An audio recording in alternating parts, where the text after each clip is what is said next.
Bismillahirrahmanirrahim. Assalamualaikum warahmatullahi wabarakatuh.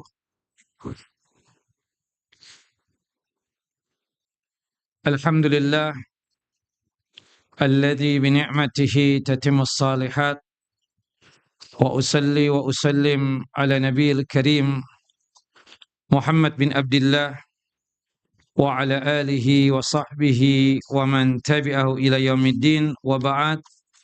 Fabisakhli sadri wa yassir li amri wahlul 'uqdatam min lisani yafqahu qawli. Allahumma anfa'na bima 'allamtana wa 'allimna ma yanfa'una wa zidna 'ilma. Allahumma inna na'udzubika min zawali ni'matika wa fuj'ati niqmatika wa tahawuli 'afiyatika wa jami'i sakhatika. Ikhwani wa akhawati fid din, a'azani wa a'azakumullah. Bapak dan Ibu yang dimuliakan oleh Allahu Jalla wa Ala, alhamdulillah pada kesempatan kali ini masih di suasana Syawal, Idul Fitri, kami mengucapkan taqabbalallahu minna wa minkum, taqabbal ya karim, wa fi kulli 'am wa antum bi khairin. Allahumma sallimna ila Ramadan wa sallim lana Ramadan, sallamhu minna. Semoga Allah Jalla Jalaluh menerima seluruh amal ibadah yang kita kerjakan di bulan Ramadan tahun ini 1446 Hijriyah, dan semoga Allah Jalla Jalaluh masih memberikan kesempatan untuk kita berjumpa dengan Ramadan tahun depan. Amin ya rabbal alamin. Jemaah yang dimuliakan oleh Allah Jalla wa Ala, melanjutkan kajian kita pembacaan kitab Sahihu Fadailul A'mal, kitab yang disusun oleh Syekh Mustafa Mahdi hafizahullah. Semoga Allah Jalla Jalaluh selalu menjaga dan melindungi beliau. Kita sudah menuntaskan dari pembahasan yang ketiga berkaitan tentang keutamaan istighfar dari bab yang kedua, yaitu berkaitan tentang masalah zikir. Kita masuk kepada pembahasan yang keempat dari bab yang kedua, yaitu berkaitan dengan fadailul zikir kafar. Karena bisa jadi pertemuan-pertemuan yang kita lakukan, apapun, baik itu kajian ataupun cuma sekedar meeting dan rapat, atau mungkin pertemuan yang sifatnya biasa saja, tetap kita tersebut meminta ampun kepada Allah Jalla Jalaluh, dikarenakan bisa jadi dari pertemuan kita, dari rapatnya kita, dari bermajlisnya kita, ada khilaf yang kita lakukan. Maka oleh sebab itu, ketika kita berjumpa dengan teman kita di pertemuan tersebut kosong-kosong, kemudian selesainya pun pertemuan tersebut juga dalam kondisi tanpa dosa yang kita bawa, maka dianjurkan kita untuk membaca doa kafaratul majlis. Dan hadisnya sahih. Ini bantahan kepada sebagian teman yang mengatakan tentang zikir kafaratul majlis ini hadisnya dhaif. Padahal hadisnya derajatnya adalah hasan, disahihkan oleh Syekh Nasir Albani rahimahullah rahmatan wasi'ah, dan disebutkan di dalam hadis yang dikeluarkan oleh Al-Imam At-Tirmidzi dalam kitab sunannya pada nomor hadis 3433. Kita bacakan hadisnya dari hadis Abu Hurairah radhiyallahu an. Semoga Allah Jalla wa Ala meridai beliau. Abu Hurairah ini nama aslinya adalah Abdurrahman bin Sahrin Ad-Dawsi Al-Yamani, seorang Yaman yang kemudian menyatakan iman dan Islam pada tahun ke-7 Hijriyah. Meskipun berjumpa dengan Nabi sangat sebentar, kurang lebih 3 tahun, tapi beliau paling banyak meriwayatkan hadis Nabi SAW, lebih daripada 5.000 hadis dari jalur beliau. Salah satunya hadis berkaitan tentang zikir kafaratul majlis ini. Qala Rasulullah SAW, Rasulullah SAW bersabda, "Man jalasa fi majlisin," barang siapa yang duduk di suatu majlis, fakathura fihi laghaduhu au laghatuhu, fakathura fihi laghatuhu.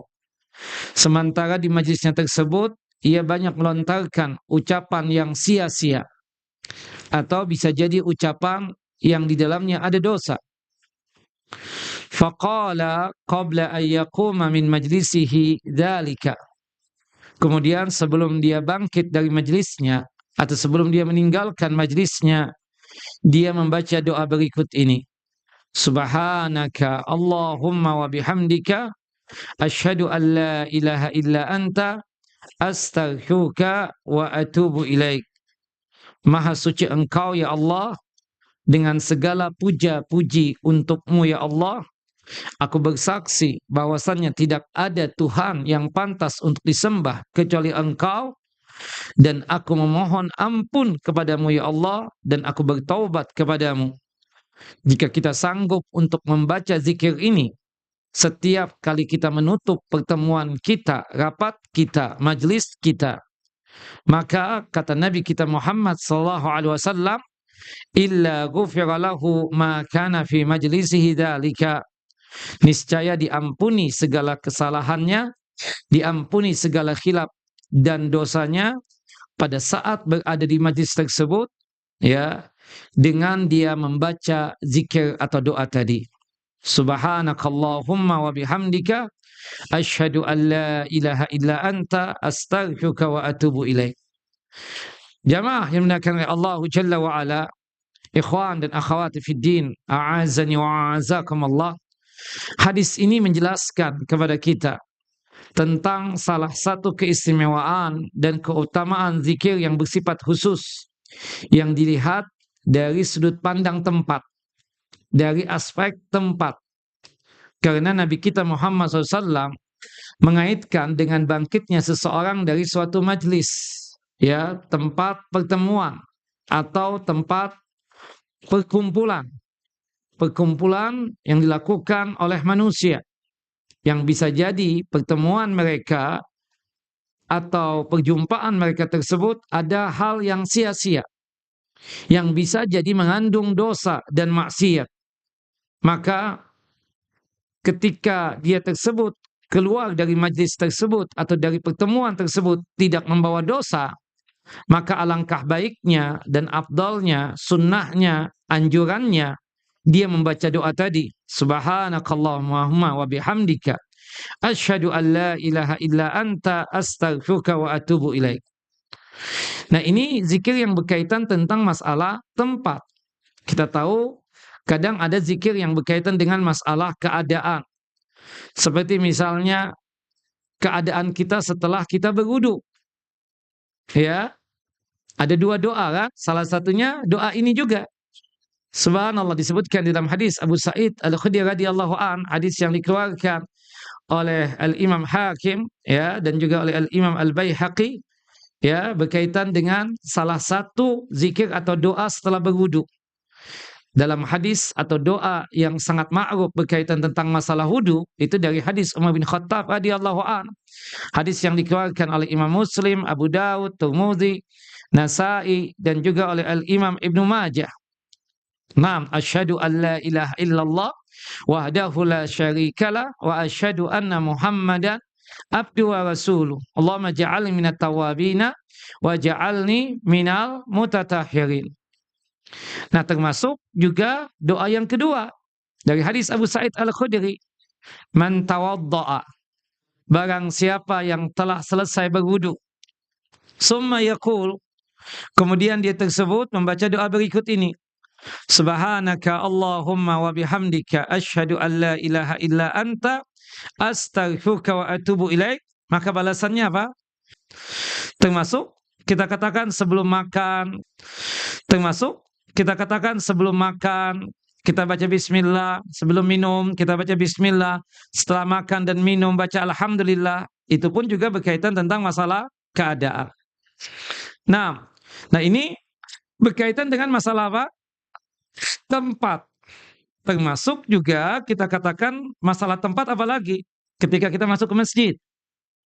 Itu berkaitan dengan masalah tempat. Setiap kali kita masuk ke masjid, kita baca zikir, Bismillah, wassalatu wassalam ala rasulillah, Allahumma gfirli dhunubi, waftahli abwaba rahmatika. Nah, itu berkaitan dengan zikir tempat. Kita katakan seperti itu. Nah, ketika kita melakukan ya sa'i ya, subhanallah. Ketika kita akan memulainya, kita membaca innas safa wal marwata min sa'airillah. Abda'u bima bada Allahu bihi. Nah, itu berkaitan dengan keadaan kita ingin sa'i. Tapi ketika kita berada di bukit sofanya, kemudian berada di bukit marwahnya, kita membaca zikir khusus. Nah, itu berkaitan dengan zikir ya yang berkaitan dengan masalah tempat. Ya, seperti itu. Allahu akbar, Allahu akbar, Allahu akbar. La ilaha illallah wahdahu la syarikalah. Lahul mulku wa lahul hamdu yuhyi wa yumit wa huwa ala kulli syai'in qadir. La ilaha illallah wahdah anjaza wa'dah wa nasara 'abdah wa hazamal ahzaba wahdah. Yang kita baca 3 kali diselingi dengan doa yang sesuai dengan keinginan kita dan hajat kita. Itu kita katakan berkaitan dengan tempat. Zikir tadi kita baca di Bukit Safa 4 kali, di Bukit Marwah 3 kali. Nah, termasuk juga zikir yang berkaitan dengan tempat adalah setiap kali kita melakukan pertemuan apapun namanya, meeting, rapat, kajian, ditutup dengan apa? Dengan membaca zikir tadi. Subhanakallahumma wa bihamdika asyhadu an la ilaha illa anta astaghfiruka wa atubu ilaik. Nah, apabila seorang hamba mengucapkan perkataan bernada ejekan dan sia-sia pada saat dia berjumpa dan bertemu dengan sahabatnya atau dengan karibnya, kemudian ia mengucapkan zikir tadi, subhanakallahumma wa bihamdika asyhadu an la ilaha illa anta astaghfiruka wa atubu ilaik, dengan penuh penghayatan ya yang keluar dari lubuk hati dia yang paling dalam, kemudian mengikrarkan tauhid ya, karena di dalamnya ada ungkapan ya pengesaan kita ya untuk Allah Jalla wa Ala. Kita mentauhidkan Allah Jalla Jalaluh. Kita apa? Mentauhidkan Allah Jalla Jalaluh. Kita mengesahkan Allah Jalla Jalaluh ya dengan ucapan kita asyhadu an la ilaha illallah, asyhadu an la ilaha illa anta. Tidak ada Tuhan yang pantas untuk disembah kecuali Engkau ya Allah. Di situ kita ingin menunjukkan kita mentauhidkan Allah, kita mengesahkan Allah Jalla Jalaluh. Ya. Dan sekaligus juga kita meminta ampun kepada Allah Jalla wa Ala, karena yang sanggup untuk mengampuni dosa-dosa kita hanyalah Allah Jalla Jalaluh.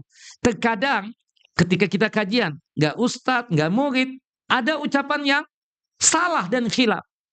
Makanya supaya selesainya kajian ini tidak membawa dosa kita, maka dengan membaca doa tadi itu, yang di dalamnya ada apa?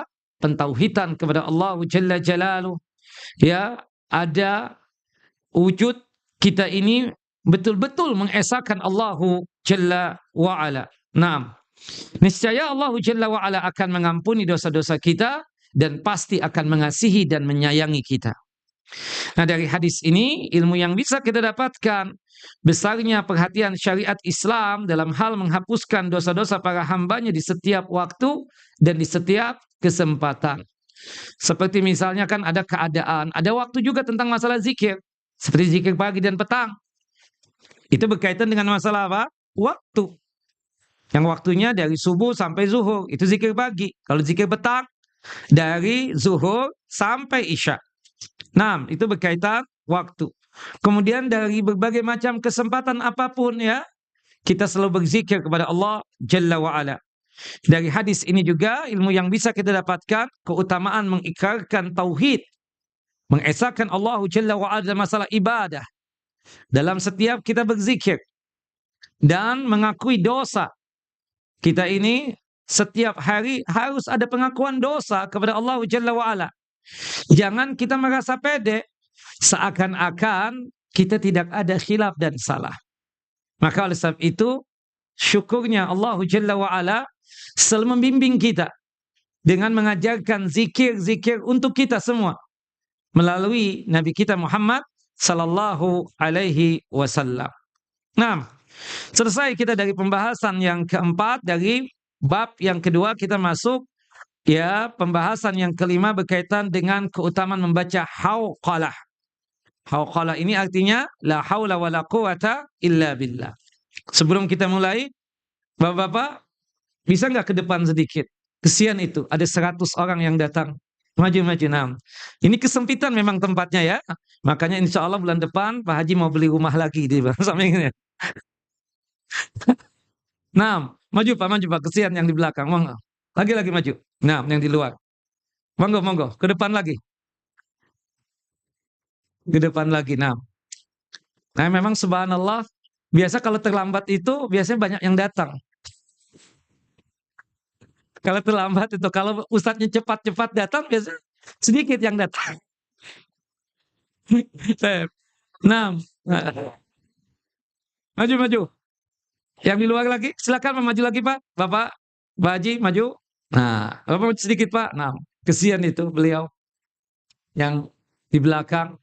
Nah, takutnya kalau yang di luar itu kan kulit putih jadi hitam. Nah, kena sinar matahari maksudnya. Nah, monggo silakan. Baik, kita membahas pembahasan yang kelima dari bab yang kedua, yaitu membaca hauqalah, keutamaan membaca la haula wala quwata illa billah.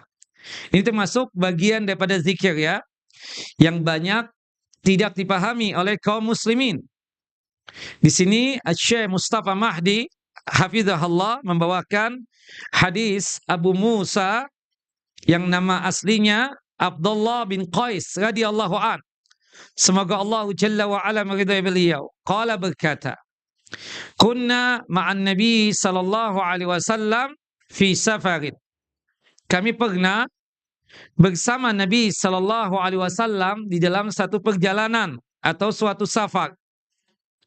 Faqala, kemudian Rasulullah berkata kepadaku, "Ya Abdullah ibnu Qais, wahai Abdullah ibnu Qais, ala adulluka ala kanzin min kunuzil jannah, mau tidak aku sampaikan kepadamu, aku tunjukkan kepadamu salah satu harta simpanan surga atau pembendaharaan surga." Fakultu, kemudian Abu Musa Abdullah bin Qais menjawab, "Bala ya Rasulullah, pastinya aku ingin tahu apa itu pembendaharaan surga, apa itu harta simpanan surga." Faqala Rasulullah sallallahu alaihi wasallam, Rasulullah menjawab, "Qul la haula wala quwata illa billah." Ucapkanlah oleh engkau kapan waktu, dimanapun tempatnya, dan bagaimanapun keadaan engkau, ucapkan apa? La haula wala quwata illa billah. Bahkan disebutkan di dalam satu hadis yang derajatnya hasan, ya, dari sahabat yang mulia Asad bin Wadah radhiyallahu an, semoga Allah Jalla wa ala meridai beliau, anna Rasulullah sallallahu alaihi wasallam qaal, bahwasanya Rasulullah sallallahu alaihi wasallam bersabda, "Man qala la haula wala quwata illa billah mi'ata marratin fi kulli yaumin lam yusibhu faqhun abada." Barang siapa yang sanggup untuk mengucapkan kalimat hauqalah, la haula wala quwata illa billah, dalam seharinya 100 kali dia mengucapkan la haula wala quwata illa billah, maka dia tidak bakalan tertimpa penyakit kefakiran dan kemiskinan selama-lamanya. Ya, asar ini derajatnya hasan ya, meskipun ada perdebatan di kalangan para ulama tentang hadis ini, tapi ini menguatkan tentang pentingnya la haula wala quwata illa billah kita ucapkan di setiap hari. Salah satunya kita katakan pengucapan la haula wala quwata illa billah itu pada saat kita mendengar muadzin melantunkan hayya 'alas shalah, hayya 'alal falah. Sebagaimana yang kita sampaikan pada kesempatan yang lalu di bab yang pertama berkaitan tentang masalah azan ya. Di situ disebutkan bahwasannya ketika kita mendengar sang muadzin melantunkan azannya, dianjurkan bagi kita untuk menjawabi azannya muadzin. Qala Rasulullah sallallahu alaihi wasallam. Rasulullah sallallahu alaihi wasallam bersabda, "Idza sami'tumun nida faqulu misla ma yaqulul muadzin." Apabila engkau atau kalian mendengar adzan, maka jawabilah sebagaimana yang dilantunkan dan diucapkan oleh muadzin. Allahu akbar, Allahu akbar. Jawabannya apa? Allahu akbar, Allahu akbar. Asyhadu an la ilaha illallah. Jawabannya apa? Asyhadu an la ilaha illallah. Asyhadu anna Muhammadar Rasulullah. Jawabannya asyhadu anna Muhammadar Rasulullah. Kecuali hayy 'alataini. Hayy 'alas shalah. Jawabannya apa? La haula wala quwata illa billah. Hayy 'alal falah. Jawabannya apa? La haula wala quwata illa billah. Nah, khusus hayy 'alataini, hayy 'alas shalah dan hayy 'alal falah, kita menjawabinya dengan ucapan la haula wala quwata illa billah. Kenapa? Bisanya kita datang ke masjid, mampunya kita melaksanakan ibadah salat, itu semua kekuatan datangnya dari siapa? Dari Allah Jalla wa'ala. Kita ini du'afa, kita ini dhaif, kita ini lemah. Allah lah yang membuat diri kita ini menjadi kuat datang ke masjid. Allah juga yang menjadikan kita mampu untuk sholat dalam kondisi berdiri, mampu untuk melakukan takbiratul ihram sampai salam. Makanya ketika ada undangan Allah Jalla wa'ala, hayya 'alas shalah, kita pun menjawab dengan jawaban la haula wala quwata illa billah. Seseorang dari kita tidak layak dan tidak pantas mengatakan, ana mampu melaksanakan ini, ana mampu untuk melaksanakan itu dan seterusnya, dikarenakan kekuatan fisik ana, dikarenakan keilmuan ana, dikarenakan kemampuan dan kekayaan ana. Tidak seperti itu. Wallahi demi Allah, semua kita ini bisa menggapai cita-cita kita, bisa melakukan apapun, hatta ibadah. Hatta ibadah.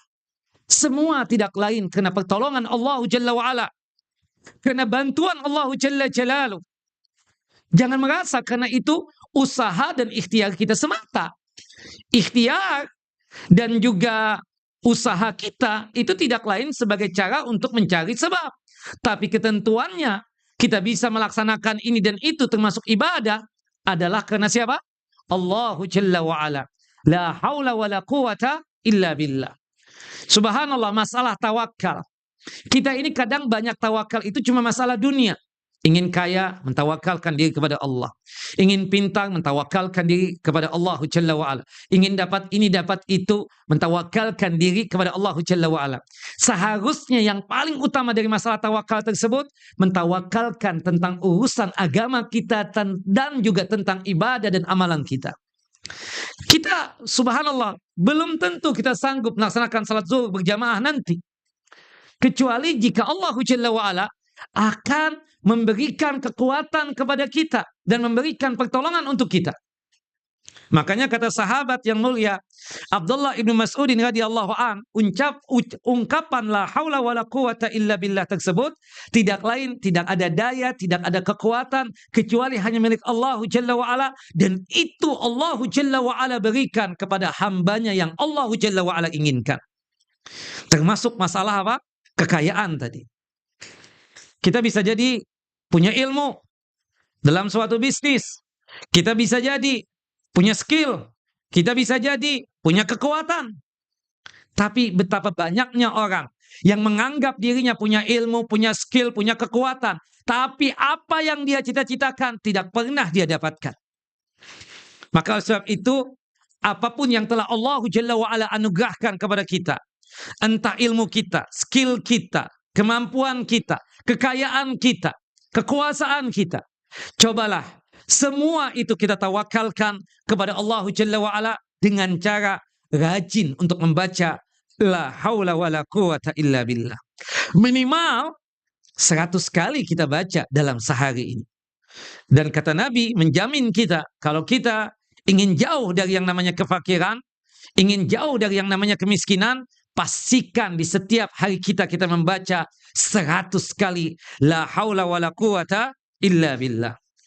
Al-Hafidz Ibnu Hajar Al-Asqalani rahimahullah rahmatan wasi'ah ketika menjelaskan tentang hal ini, kata beliau, Maksud kalimat ini merupakan salah satu harta simpanan surga atau salah satu harta kekayaan yang terdapat di surga. Itu maksudnya. Jadi kalau kita ingin ada simpanan harta di surga, maka perbanyaklah membaca la haula wala quwata illa billah. Syekh Islam Ibnu Taimiyah rahimahullah rahmatan wasi'ah ketika menjelaskan tentang hauqalah la haula wala quwata illa billah. Maksudnya tidak ada daya yang dapat mencegah kemaksiatan dan tidak ada yang dapat memberikan kekuatan untuk melakukan ketaatan kecuali dengan daya dan kekuatan Allahu Jalla wa'ala. Wallahi diri kita ini lemah, sangat gampang untuk jatuh ke dalam maksiat. Subhanallah, ketika disodorkan kita akan mendapatkan miliaran uang. Subhanallah, dengan cukup menandatangan. Tapi subhanallah kita tahu ini harta yang haram. Ini maksiat kalau kita menandatangan ini. Tapi subhanallah kita sanggup mampu untuk mengatakan tidak dan tidak mau untuk menandatangan itu. Siapa yang membuat kita tersebut berani untuk mengatakan yang demikian dan sanggup untuk mengatakan bahwasanya saya tidak mau untuk menandatangan tersebut? Allahu Jalla wa'ala. Wallahi demi Allah, terkadang ada perasaan senang terhadap maksiat tersebut, bukan begitu? Mata ini terkadang mengkhianati kita, padahal ini dosa, tapi terkadang menyenangkan kita. Tapi subhanallah kita yakin seyakin-yakinnya yang kita lihat ini adalah dosa. Tapi subhanallah hati ini selalu memerintahkan kita, atau hawa nafsu ini selalu memerintahkan kita untuk melakukan itu. Tapi kenapa kita mampu untuk meninggalkan itu maksiat? Meskipun hawa nafsu kita senang, kita katakan ini maksiat. Ya Allah, tolonglah aku ya Allah untuk meninggalkan maksiat ini. Kita sanggup untuk meninggalkan maksiat tersebut tidak lain karena pertolongan Allah Jalla wa'ala. Makanya benar kata Syekh Islam Ibnu Taimiyah rahimahullah, seseorang tersebut mampu meninggalkan maksiat, seseorang itu sanggup untuk meninggalkan satu perbuatan dosa, itu semua tidak lain dikarenakan daya dan kekuatan yang datang dari Allah Jalla Jalaluh. Termasuk juga sanggupnya kita melaksanakan ketaatan, kata beliau, itu semua tidak lain dikenakan pertolongan Allah Jalla wa'ala. Kita tidak boleh membanggakan diri, kita mampu ini, kita sudah mengerjakan ini, mengerjakan itu. Seakan-akan itu perbuatan kita yang melakukan itu. Seakan-akan kita ya yang sendirinya untuk melakukan itu. Seakan-akan Allah tidak ikut serta di dalamnya. Wallahi, Allah Jalla wa'ala yang menolong kita. Wallahi, Allah Jalla wa'ala yang membantu kita. Sehingga kita bisa untuk mengerjakan ketaatan tersebut, melaksanakan perintah-perintah Allah Jalla wa'ala dan meninggalkan segala yang dilarang oleh Allah Jalla Jalaluh. Kemudian Al-Imam Ibnu Qayyim rahimahullah rahmatan wasi'ah punya komentar yang panjang tentang kalimat la haula wala quwata illa billah ini. Yang pertama, beliau mengungkapkan seperti ini. Kata beliau rahimahullah rahmatan wasi'ah, kalimat zikir ini memiliki pengaruh yang menakjubkan dalam mengatasi kesulitan, dan kalimat ini bisa meredakan beban kesusahan kita. Ya Allah, Allahu Akbar. Kalau kita punya kesusahan, punya kesulitan, ada satu musibah yang berat betul untuk kita menjalankannya dan menerimanya, cobalah memperbanyak kalimat, ya, membaca kalimat la haula wala quwata illa billah. Karena niscaya Allah Jalla wa'ala akan menghilangkan beban kesusahan kita. Allah Jalla wa'ala akan menghilangkan musibah kita dengan kita rajin membaca la haula wala quwata illa billah.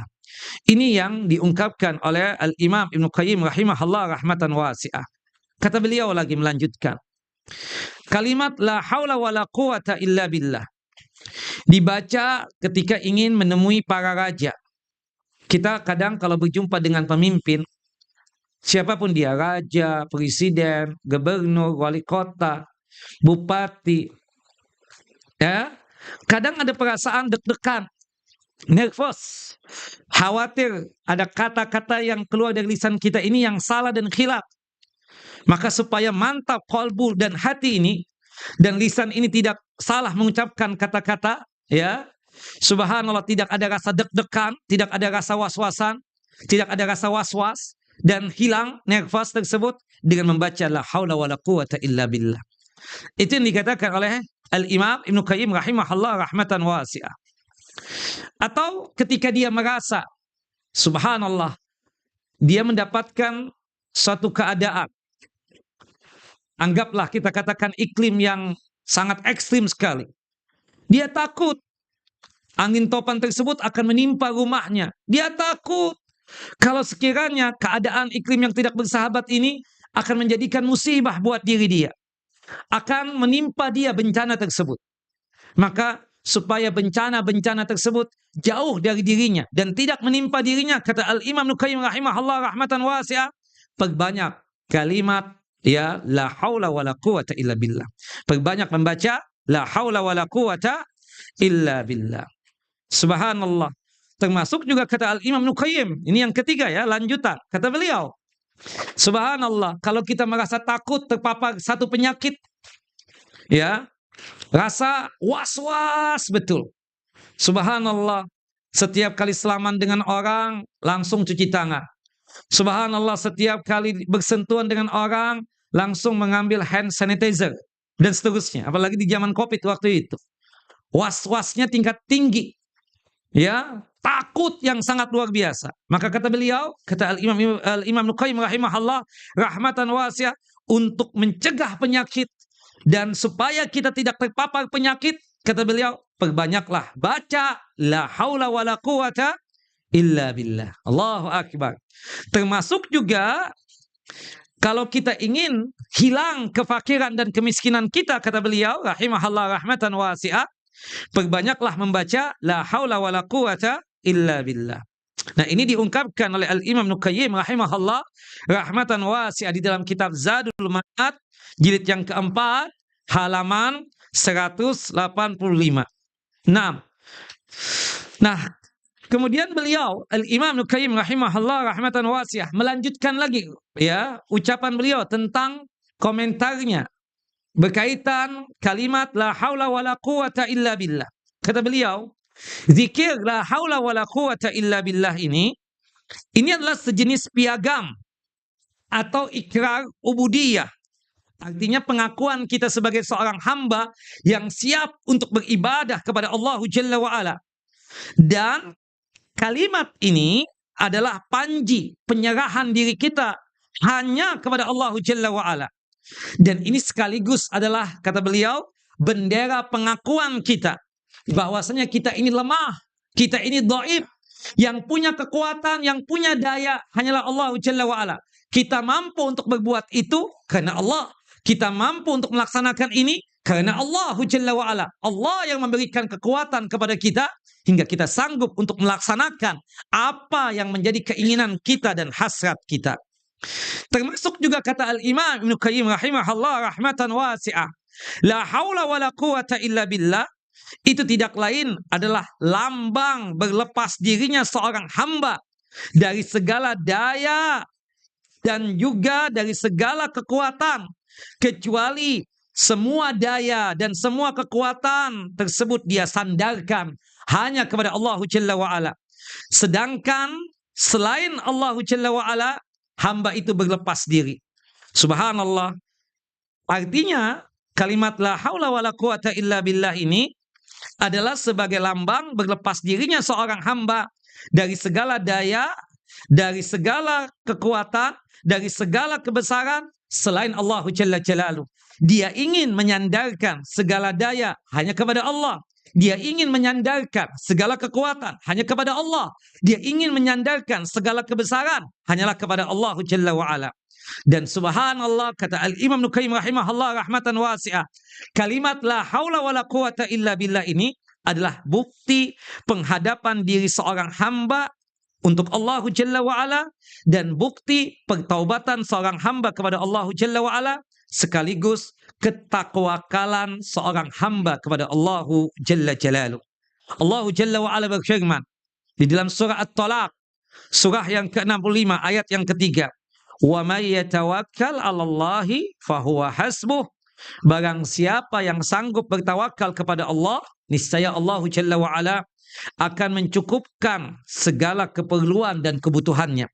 Artinya siapapun di antara kita yang sanggup bertawakal kepada Allah Jalla Jalaluh, apapun kebutuhannya, apapun keperluannya, niscaya Allah Jalla wa Ala akan penuhi segala-galanya. Subhanallah. Cukuplah Allah sebagai pembuat perhitungan, cukuplah Allah Jalla wa'ala sebagai pencukup segala kebutuhan dan hajat kita. Ya, cukuplah Allah Jalla wa'ala sebagai pemenuh segala keinginan dan hasrat kita. 6. Kemudian disebutkan oleh Al-Imam An-Nawawi rahimahullah rahmatan wasi'ah tentang kalimat hauqalah. Kata beliau, maksud daripada la haula wala quwata illa billah, membaca kalimat tersebut akan menghasilkan pahala berharga yang disimpan untuk membacanya di surga kelak. Nah, artinya maksudnya tidak lain, yang merutinkan untuk membaca la haula wala quwata illa billah itu sama saja menabung pahala di akhirat kelak, khususnya di jannah dan di surga. Wallahu alam bissawab. Nah, dapatkan adalah ya petunjuk Nabi SAW kepada para sahabat ridwanullah ajmain dan umatnya tentang jalan-jalan menuju kebaikan dan pahala. Perbanyaklah la haula wala quwata illa billah, itu tidak lain adalah timbangan hasanat dan pahala untuk kita semua. Wallahu a'lam bishawab. Taib. Kemudian kita masuk kepada pembahasan yang keenam. Pembahasan yang keenam ini salah satu zikir yang kita baca di zikir pagi dan petang.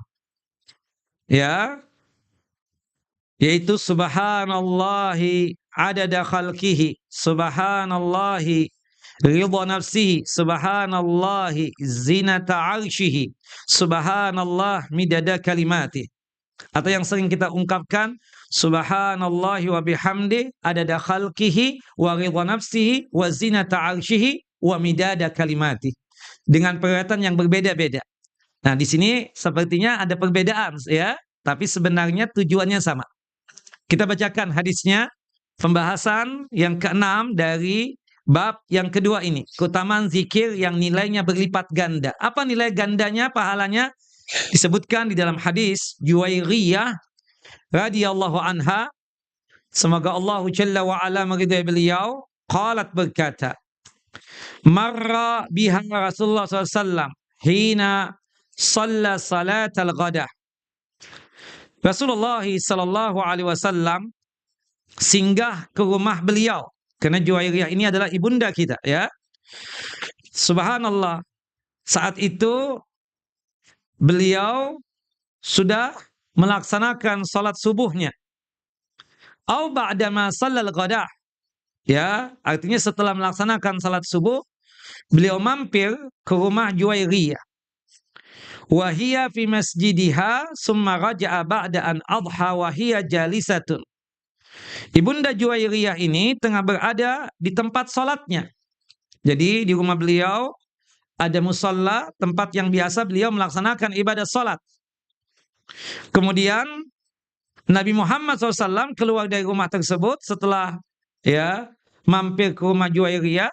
Kemudian ketika datang waktu duha, subhanallah, Rasulullah kembali ya ke rumah Juwairiyah tersebut, dan Juwairiyah ini masih berada di tempat salatnya tadi. Faqala, kemudian Rasulullah SAW berkata kepada Juwairiyah tersebut, ma zilti 'alal hal allati faradtuki 'alaiha. Kata Nabi kita Muhammad sallallahu alaihi wasallam, apakah engkau masih berada dalam keadaan yang sama sejak aku tinggalkan tadi dari subuh sampai datang waktu duha ini atau pertengahan waktu duha ini? Qalat, ya, ibunda Juwairiyah mengatakan, na'am ya Rasulullah, ya benar ya Rasulullah, aku tadi dari subuh sampai waktu duha ini masih berada di tempat ini. Qala Nabi sallallahu alaihi wasallam, kemudian Nabi SAW bersabda, laqad qultu ba'daki arba'a kalimatin salasa marratin law wuzinat bima qulti mundzul yaumi lawazanat hunna. Ya salam. Disebutkan ya, Nabi Muhammad SAW mengatakan, ya, aku telah mengucapkan setelah meninggalkanmu tadi ada 4 kalimat sebanyak 3 kali yang biasa kita baca di zikir pagi dan petang itu. Subhanallah wa bihamdi adada khalqihi wa ridha nafsihi wa zinata 'arsyihi wa midada kalimatih. Itu kan ada 4 kalimat. Nah, di sini lebih lengkap lagi.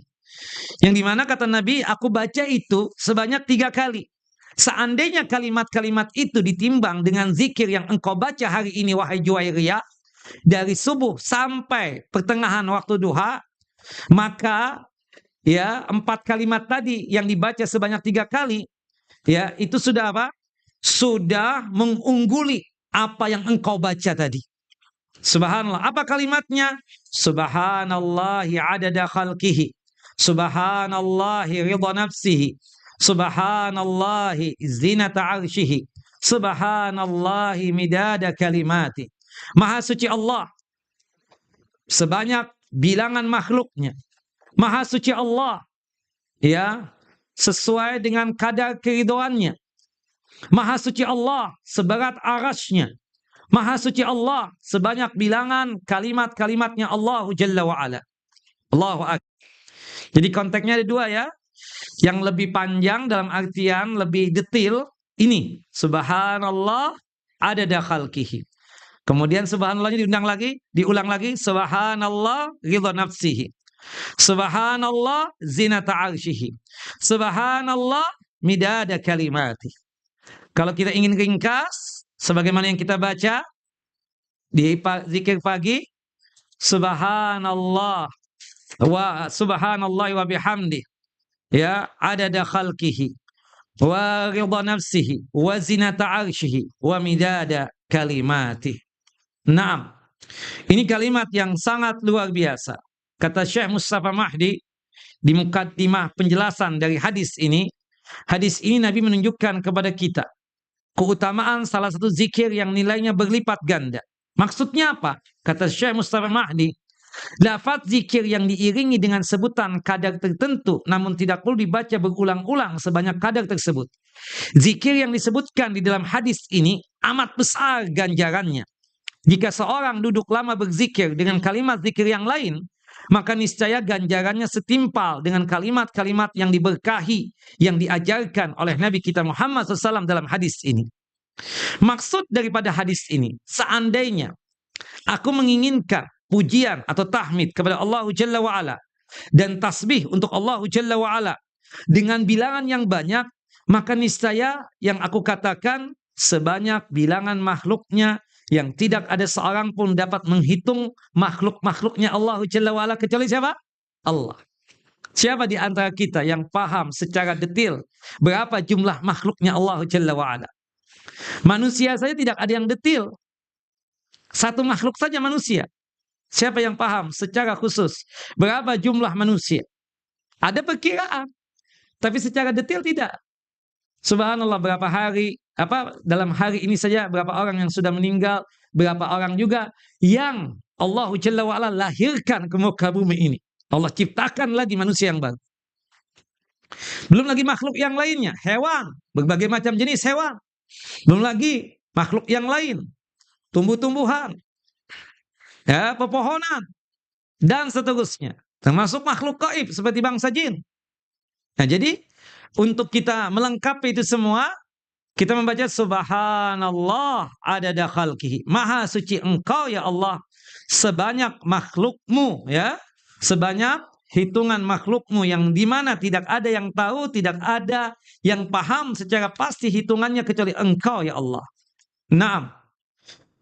Kemudian juga ketika kita memuji, ya, berkaitan tentang masalah kadar arasnya Allah Jalla wa'ala, yang mengetahui hanyalah Allah Jalla Jalaluh. Arasnya Allah Jalla wa'ala itu makhluk, besarnya hanya Allah Jalla wa'ala yang mengetahuinya. Namun mengingat kadar ini terbatas, sedangkan Allah Jalla wa'ala berhak untuk dipuji sehingga batas yang tidak dapat dijangkau melainkan oleh Allah Jalla wa'ala, maka itu bisa kita katakan dengan ungkapan subhanallahi zinata arsyihi. Maha suci engkau ya Allah sebesar arasmu, sebesar arasnya Allah Jalla wa'ala. Termasuk juga ungkapan kalimat-kalimat Allah Jalla wa'ala Kita memuji Allah Jalla Jalaluhu dengan ungkapan Subhanallahi midada kalimati. Maha suci Engkau ya Allah sebanyak bilangan kalimat-kalimat Allah Jalla wa'ala. Hal ini bersesuaian dengan firman Allah Jalla wa'ala dalam surah Luqman, surah yang ke-31 ayat 27, yang dimana Allah Jalla wa'ala berfirman, walau annama fil ardi min syajaratin aqlamun wal bahru yamuddu min ba'di sab'atu abhurin ma nafidat kalimat Allah, ma nafidat kalimat Allah. Walau annama fil ardi min syajaratin aqlamun, seandainya pohon-pohon di muka bumi ini menjadi pena, wal bahru yamudduhu, dan lautan yang ada di muka bumi ini menjadi tintanya. Subhanallah, ditambah lagi kepadanya 7 lautan lagi. Wal bahru yamuddu min ba'di sab'ata abhurin. Subhanallah. Ma nafidat kalimat Allah. Niscaya tidak akan habis-habisnya ya ditulis kalimat-kalimat Allah Jalla wa'ala. Bahkan sekedar sebanyak apa yang membuat Allah Jalla wa'ala ridha sampai Allah Jalla wa'ala meridhai. Maksudnya kata para ulama, hadis ini adalah memuliakan Allah dan mengagungkan Allah Jalla wa'ala. Subhanallah. Ya, ridhonya Allah Jalla wa'ala luar biasa kepada kita. Nah, di sini disebutkan oleh Al-Imam Ibnu Allan ya, ketika menukil beberapa pendapat dalam kitab Al-Futuhat Ar-Rabbaniyah, beliau memilih pendapat yang menyatakan bahwa zikir yang dilipat gandakan seperti yang kita bacakan tadi ya, subhanallah, dan seperti yang disebutkan dalam hadis ini lebih utama daripada kalimat zikir lainnya. Senada dengan pendapat Al-Imam Ibnu Abdus Salam, jika jenis lapat zikirnya berbeda, maka zikir yang dilipat gandakan lebih baik. Namun jika lapat zikirnya sama, maka membacanya berulang-ulang lebih baik. Nah, artinya tadi Ibunda Juwairiyah itu luar biasa membaca zikir ya, dari habis salat subuh sampai datangnya waktu duha, bahkan pertengahan waktu duha.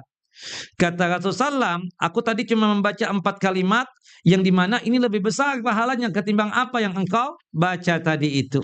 Berarti menunjukkan ini kalimat luar biasa. Al-Imam Ibnu Qayyim rahimahullah rahmatan wasi'ah mengatakan, zikir itu ada 2 macam. Pertama, zikir dengan menyebutkan nama-nama Allah dan sifat-sifat Allah. Memuji Allah dengan nama dan sifat Allah Jalla wa'ala. Mensucikan Allah dari segala sifat yang tidak layak bagi Allah. Sedangkan jenis ini ya, jenis yang pertama yaitu zikir dengan menyebutkan nama dan sifat Allah, ini terbagi menjadi 2 lagi. Salah satunya adalah hamba yang berzikir memuji Allah dengan jenis zikir sebagaimana yang disebutkan di dalam hadis-hadis tentang zikir. Di antaranya subhanallah, walhamdulillah, wala ilaha illallah, wallahu akbar. Subhanallah, walhamdulillah, wala ilaha illallah, wallahu akbar. Termasuk juga la ilaha illallah wahdahu la syarika lahul mulku wa lahul hamdu wa huwa ala kulli syai'in qadir.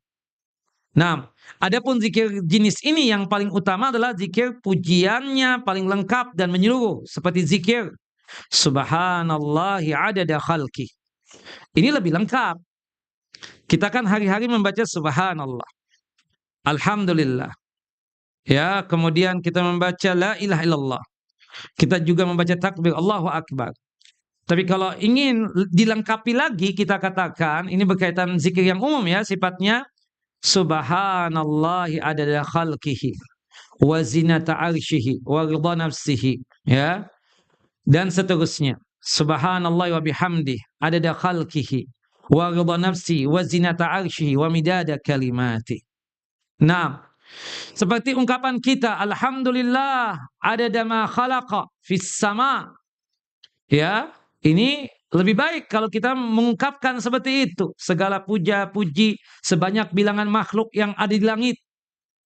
Ya, kemudian sebanyak yang ada di bumi juga, dan sebanyak yang ada di antaranya. Wa adada ma huwa khaliqun, dan sebanyak bilangan seluruh makhluk yang diciptakan oleh Allah Jalla wa ala. Artinya kan tadi subhanallah, adada khalqihi. Ini misalnya kita membaca alhamdulillah, adada ma khalaqa fis sama wa adada ma khalaqa fil ardi wa adada ma bainahuma wa adada ma huwa khaliq. Maka tidak mengapa demikian, tapi ini zikir sifatnya apa? Umum. Dalam rangka untuk apa? Memuji Allahu Jalla wa Ala. Ya, subhanallah, seperti ungkapan kita Allahu Akbar adada ma khalaqa fis sama, ya.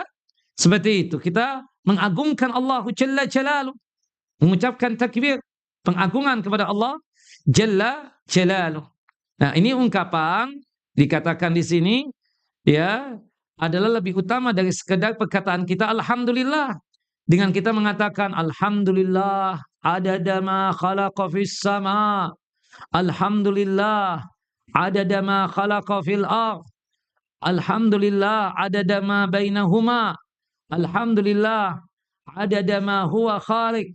Atau kita rangkup, ya, kita kumpulkan seluruhnya. Alhamdulillah adada ma khalaqa fis sama wa adada ma khalaqa fil ardi wa khalaqa wa adada ma bainahuma wa adada ma huwa khaliq. Ini lebih utama ketimbang kita cuma sekedar mengucapkan alhamdulillah. Cuma ini kita katakan sifatnya umum, ya. Sifatnya apa? Umum. Kapan waktu kita memuji Allah Jalla wa Ala dengan ungkapan seperti ini. Wallahu alam bissawab. Jelas ikhwan wa akhwati fid din, a'azani wa a'azakumullah. Baik, selesai kita dari pembahasan yang keenam ini. Kita masuk kepada pembahasan yang ketujuh. Sebelum kita masuk kepada pembahasan yang ketujuh, yaitu keutamaan bersalawat kepada Nabi Sallallahu Alaihi Wasallam, ada pertanyaan? Monggo, silakan. Sambil beristirahat berkaitan dengan lisan. Silakan Pak. Nah, setiap hari kita mesti merasa pasti bersalah, berdosa gitu ya. iya, Maka ditanya, itu bahasa itu pengakuan dosa lah gitu ya. betul. Sekarang apakah cukup dengan istighfar? Apakah mungkin ada yang lain? Apa sholat taubat? Apa Enggak. waktunya kapan gitu yang paling pas gitu loh? Cukup istighfar saja. Astaghfirullah wa atubu ilaih. Karena terkadang kita tanpa sadar telah melakukan khilaf dan salah. Ya, bahkan kesalahan itu nggak sengaja. Terlambat datang tadi nggak sengaja kan? Astaghfirullah wa atubu ilaih. Makanya kita minta maaf ya kan? Seperti itu. Ini kesalahan anak kok ya kan? Terlambat dan kita ungkapkan minta maaf sekaligus pertama kita minta maaf sama Allah Jalla wa Ala. Astaghfirullah wa atubu ilaih. Kemudian kita meminta maaf kepada makhluk yang mungkin akibat keterlambatan kita tadi merasa makhluk-makhluk tadi, manusia-manusia tadi terganggu.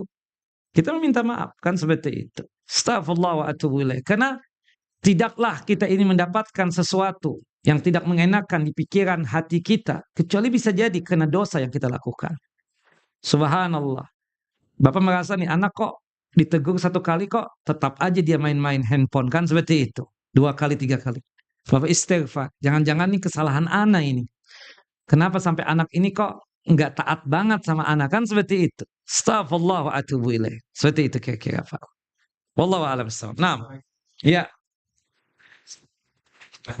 Itu kan terkesan tadi yang saya tangkap itu kalau kita takutan, kalau kita nemuin seseorang yang penting gitu. Iya. Sekarang kalau kita mendapat pujian, ya memulai kita pasti dengan sesuatu, dipuji. Terus kita mengucapkan kalimat itu boleh nggak? Gitu?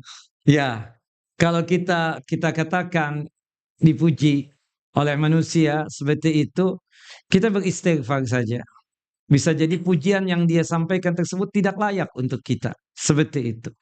Nah, terkadang kita terlalu berlebihan. Terlalu apa?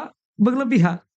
Ya, gulu dalam memuji seseorang. Kalau memang ada orang yang kita kadang puji ya, sesuai dengan kadar kemanusiaan dia. Tidak mengapa. Tapi terkadang hati ini merasa risih. Kecuali kalau dia memang hobinya untuk dipuji ya, lain cerita. Ini kita merasa sebagai hamba yang lemah, pujian-pujian yang diberikan itu kayaknya nggak cocok buat anak. Nggak cocok buat antum, nggak cocok buat dia dan seterusnya. Kemudian kita beristighfar, ya Allah maafkanlah akan kekhilafan dia, dikarenakan dia tersebut memuji aku, ya tidak sesuai dengan apa yang seharusnya, ya, dalam artian begini. Seharusnya tidak layak kita mendapatkan pujian seperti itu. Tapi karena manusia terlalu berlebihan, kita beristighfar, khawatirnya kita terlena dengan pujian dari manusia-manusia tadi itu. Tidak mengapa kita membaca apa? Istighfar. Bukanlah haula wala quwata illa billah, enggak. Seakan-akan tuh orang jadi masalah banget buat kita kan seperti itu. Nah, wallahu a'lam bissawab. Ya, Pak.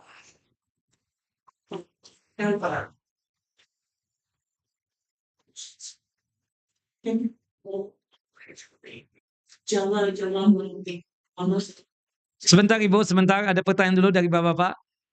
Silakan. Jalla wa ala subhanahu wa ta'ala. Ya. Yang pertama, subhanahu wa ta'ala. Subhana, maha suci Allah Jalla wa ala. Wa ta'ala, artinya maha tinggi Allah Jalla Jalaluh. Sedangkan Jalla wa ala, maha mulia. Jalla wa ala, maha tinggi. Naam, Jalla Jalaluh, yang maha mulia dengan kemuliaannya. Seperti itu. Naam, jelas Pak? Wallahu a'lam bissawab. Ya Ibu, silakan. Monggo. Ibu? Waalaikumsalam warahmatullahi wabarakatuh. Naam, silakan. Assalamualaikum warahmatullahi wabarakatuh. Ustaz, kalau menyimak dari amal istighfar, sholawat, dan binatang tadi, kan semua itu termasuk dalam zikir pagi dan petang. Naam. Jadi saya beranggap sudah kita insya Allah rutinkan gitu. Kalau makan zikir pagi dan petang, itu sudah komplit gitu. Cukup gitu. Sebenarnya sudah komplit, tapi kita merasa bahwasannya ada sesuatu yang masih missing. Makanya kan, kalau berkaitan dengan zikir pagi dan petang itu kan zikir yang berkaitan dengan waktu. Ada juga zikir yang berkaitan dengan apa kita katakan? Tempat. Ada juga yang berkaitan dengan masalah keadaan. Jadi jangan merasa cukup dengan cuma sebatas zikir pagi dan petang.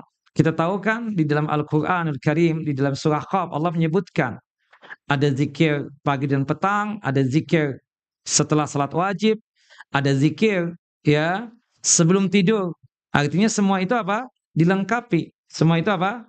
Dilengkapi. Wallahu alam bissawab. Naam. Ada yang lain? Waalaikumsalam warahmatullahi wabarakatuh.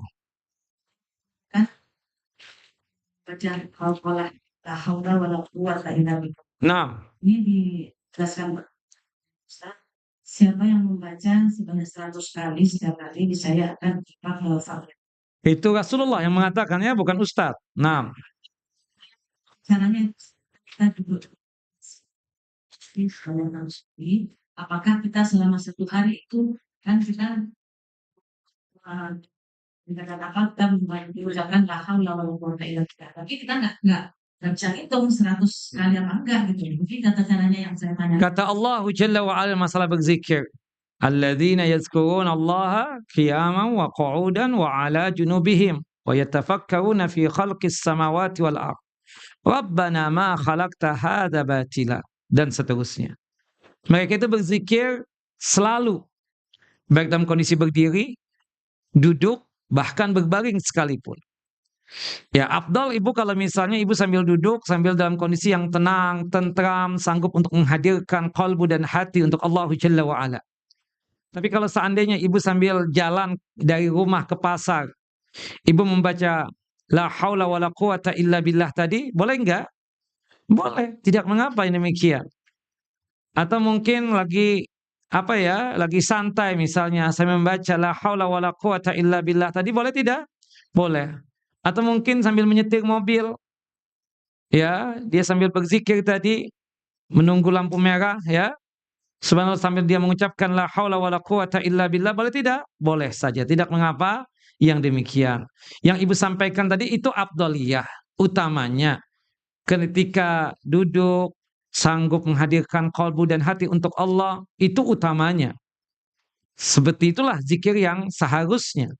Tapi tidak menjadi sesuatu yang salah jika kita membaca itu sambil jalan misalnya atau sambil berkendaraan, tidak mengapa yang demikian. Wallahu a'lam bissawab.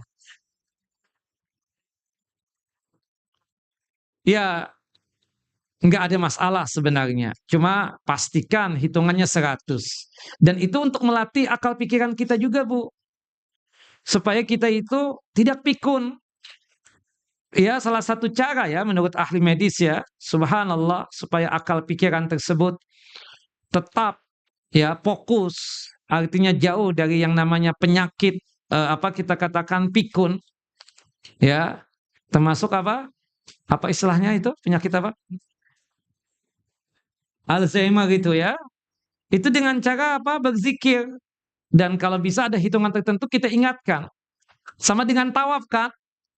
Kita mengingat, mencoba itu. Ya itu kan teknisnya pakai gelang. 1 stat. 2 stat. Itu mungkin yang sudah legend begitu ya.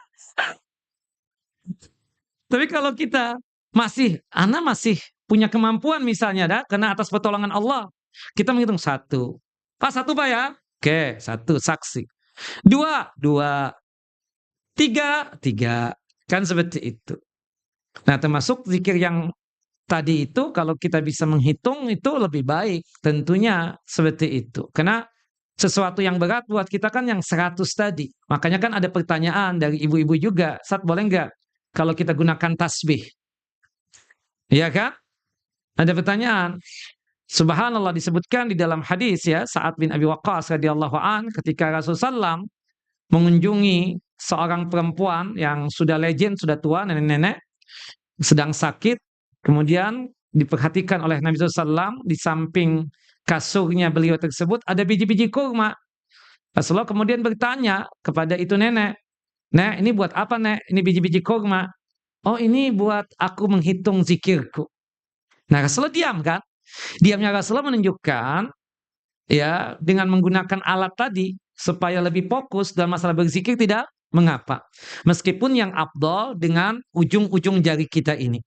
Kemudian kan dikembangkan lagi pakai ruas-ruas jari ini kita katakan. Sebenarnya yang sunnah itu ujung-ujung jari sambil digenggam. Ya, buka dulu subhanallah, subhanallah, subhanallah, subhanallah, subhanallah. Ya, ini tidak hanya sekedar tasbih, tahmid, takbir, tapi juga hauqalah juga iya. La haula wala quwata illa billah. La haula wala quwata illa billah. La haula wala quwata illa billah. La haula wala quwata illa billah. La haula wala quwata illa billah. Capek, Ustaz? Ya, subhanallah. Namanya hidup di dunia itu ada capeknya juga. Namanya hidup di dunia. Nah, kalau begitu ya udahlah, pakai alat itu aja yang la haula wala. Hitung sudah 50 nih, tinggal sisa 50 kan? Seperti itu. Bolehkah begitu? Tidak mengapa yang demikian. Nah, itu kan teknis sebenarnya. Cuma yang afdal tetap dengan jari jemari tadi. Wallahu a'lam bishawab. Jelas Ibu? Ya. Om, silakan Om. Iya, iya. 6. Iya. Iya. Nah, itu waktu awal tadi, waktu kita membahas pertama kali tentang pembahasan itu, jadi Al-Imam Ibnu Qayyim rahimahullah rahmatan wasi'ah itu membagi zikir yang sifatnya umum dan khusus. Nah, zikir yang khusus itu diantaranya menyebutkan nama-nama dan sifat-sifat Allahu Jalla wa'ala. Memuji Allahu Jalla wa'ala dengan nama dan sifatnya. Kemudian di lain kesempatan beliau mengatakan ada zikir-zikir yang sifatnya umum ya. Umum itu artinya kapan waktu pun kita boleh untuk membaca zikir itu. Seperti contohnya la haula wala quwata illa billah. Itu kan khusus umum ya. Meskipun ada yang khusus juga ketika kita menjawab azan. Ya, berkaitan dengan hayya 'alas shalah, hayya 'alal falah, kita jawab la haula wala quwata illa billah. Seperti kalimat yang terbaik ya, subhanallah walhamdulillah wala ilaha illallah wallahu akbar. Itu kapan waktu pun boleh kita baca. Tapi setelah salat wajib kan ada juga salat pembacaan tasbih, tahmid, tahlil dan takbir tadi yang kita gabungkan. Sudah kita jelaskan pada kesempatan yang lalu ada sekitar 7 versi. Nah, itu bisa menjadi apa? Khusus. Tapi Ada juga yang bisa menjadi umum. Subhanallah, alhamdulillah, wa la ilaha illallah, wallahu akbar. Seperti itu, Om. Wallahu a'lam bishawab. Nah, kalau kita kaitkan ya secara umum ya, berzikir itu kita katakan secara ada yang khusus, ada yang umum, ada pembagian secara seperti itu. Sebagaimana yang sudah kita bahas pada kesempatan yang lalu ya. Al-Imam Ibnu Qayyim rahimahullah rahmatan wasi'ah, untuk masalah teknis kata beliau itu terbagi menjadi 3 tingkatan. Pertama, berzikir dengan hati. Yang kedua, berzikir dengan lisan. Yang ketiga, yang paling afdal, berzikir dengan hati dan lisan. Itu secara teknisnya. Nah, tapi kalau secara umumnya ada zikir khusus, ada zikir yang sifatnya apa? Umum. Wallahu a'lam bishawab. Ini sekedar apa? Pembagian yang tujuannya untuk memudahkan kita. Untuk apa? Memudahkan kita. Wallahu a'lam bishawab. Ada juga yang membagi seperti ini. Ada zikir dengan hati, ada zikir dengan lisan, ada zikir dengan anggota badan. Maksud zikir dengan anggota badan itu seperti sholat, puasa, umrah, haji. Ya, itu secara tidak langsung kita sedang apa? Berzikir kepada Allah Jalla wa'ala. Ada juga yang membagi seperti itu. Wallahu a'lam bishawab. Nah, ada yang lain? Ibu-ibu? Ya, Bapak. Monggo. Ya. Baik, ini bagaimana cara kita untuk menjaga keikhlasan dalam berzikir, terutama untuk mendapatkan hal yang bernilai di Allah dan tidak sekadar untuk mengharapkan kebaikan duniawi gitu, Ustaz. Betul. Pertama, kita harus meyakini zikir itu bagian daripada ibadah kita kepada Allah Jalla wa'ala. Maka oleh sebab itu tanamkan keikhlasan. Ya, tanamkan keikhlasan. Dan termasuk di dalam zikir tersebut pasti ada doa. Ada permohonan kita, ada permintaan kita. Yang terkadang di dalam zikir tersebut fadilah dan keutamaannya itu berkaitan tentang masalah dunia kita. Sehingga membuat kita tergoda untuk membacanya. Disitulah gangguan-gangguan itu kadang subhanallah itu bisa terjadi dengan diri kita. Maka oleh sebab itu sebelum kita ya berharap yang demikian-demikian itu, tanamkan keikhlasan dalam membacanya. Kita yakin dengan saya berzikir ini saya dapat pahala dari Allah Jalla wa'ala. Saya mendapatkan ridhonya Allah. Saya akan mendapatkan kecintaan Allah. Saya akan mendapatkan jannah dan surganya Allah Jalla wa'ala. Dengan kita punya keyakinan seperti itu, pasti muncul yang namanya apa? Keikhlasan. Nah, pastilah kita melakukan amal saleh, ibadah. Pasti ada yang kita cita-citakan. Puncaknya ridhonya Allah, puncaknya jannahnya Allah, surganya Allah Jalla wa'ala. Tapi ada keinginan-keinginan untuk dunia tadi. Makanya membaca la haula wala quwata illa billah 100 kali. Keinginan kita kan ingin kaya. Seperti itu, bukan begitu? Nah, contoh juga kita katakan seperti kita berumrah dan berhaji. Tujuannya memang adalah ridhonya Allah. Itu puncaknya. Ya kan? Seperti itu. Dengan kita berhaji, berumrah, kita ingin mendapatkan apa? Ridhonya Allah. Dan puncak daripada ridhonya Allah, masuk dalam surga. Terasa tidak mungkin kita beribadah itu tanpa ada permohonan di dalamnya. Makanya kan, sebagaimana yang sudah kita bahas, doa itu kan ada 2. Ada doa ibadah, ada doa masalah. Doa ibadah itu, kita beribadah ini, kita sholat, kita puasa, kita zakat, kita berhaji, kita umrah, kita hadir di kajian. Ini kan ibadah, amal soleh. Di dalamnya pasti ada permohonan dong. Kenapa Bapak mau berlelah-lelah datang ke kajian ini? Nggak enak sama Om Yul. Nggak ikhlas kan? Kan seperti itu. Nah, kena anak keponakannya Ustadz. Kan seperti itu. Nggak begitu kan? Tapi ada sesuatu yang dijanjikan oleh Allah dan Rasulnya. Bukan begitu? Dengan kita hadir ke kajian ini, subhanallah, pahala yang berlimpah, didoakan oleh malaikat, luar biasa, bukan begitu? Nah, tapi ada pengaruh-pengaruh dunianya itu pasti ada, seperti itu. Nah, seperti kita sholat, pasti dong ingin masuk surga, bukan begitu? Kita berpuasa, puasa 6 hari di bulan Syawal, kenapa? Supaya pahalanya kan besar Ustaz. Ramadan ditambah dengan puasa 6 hari di bulan Syawal, itu seperti puasa 1 tahun full. Hadisnya antum hafal dari hadis Abu Ayyub Al-Ansari radhiyallahu an. Ya, hadis yang dikeluarkan oleh Al-Imam Muslim.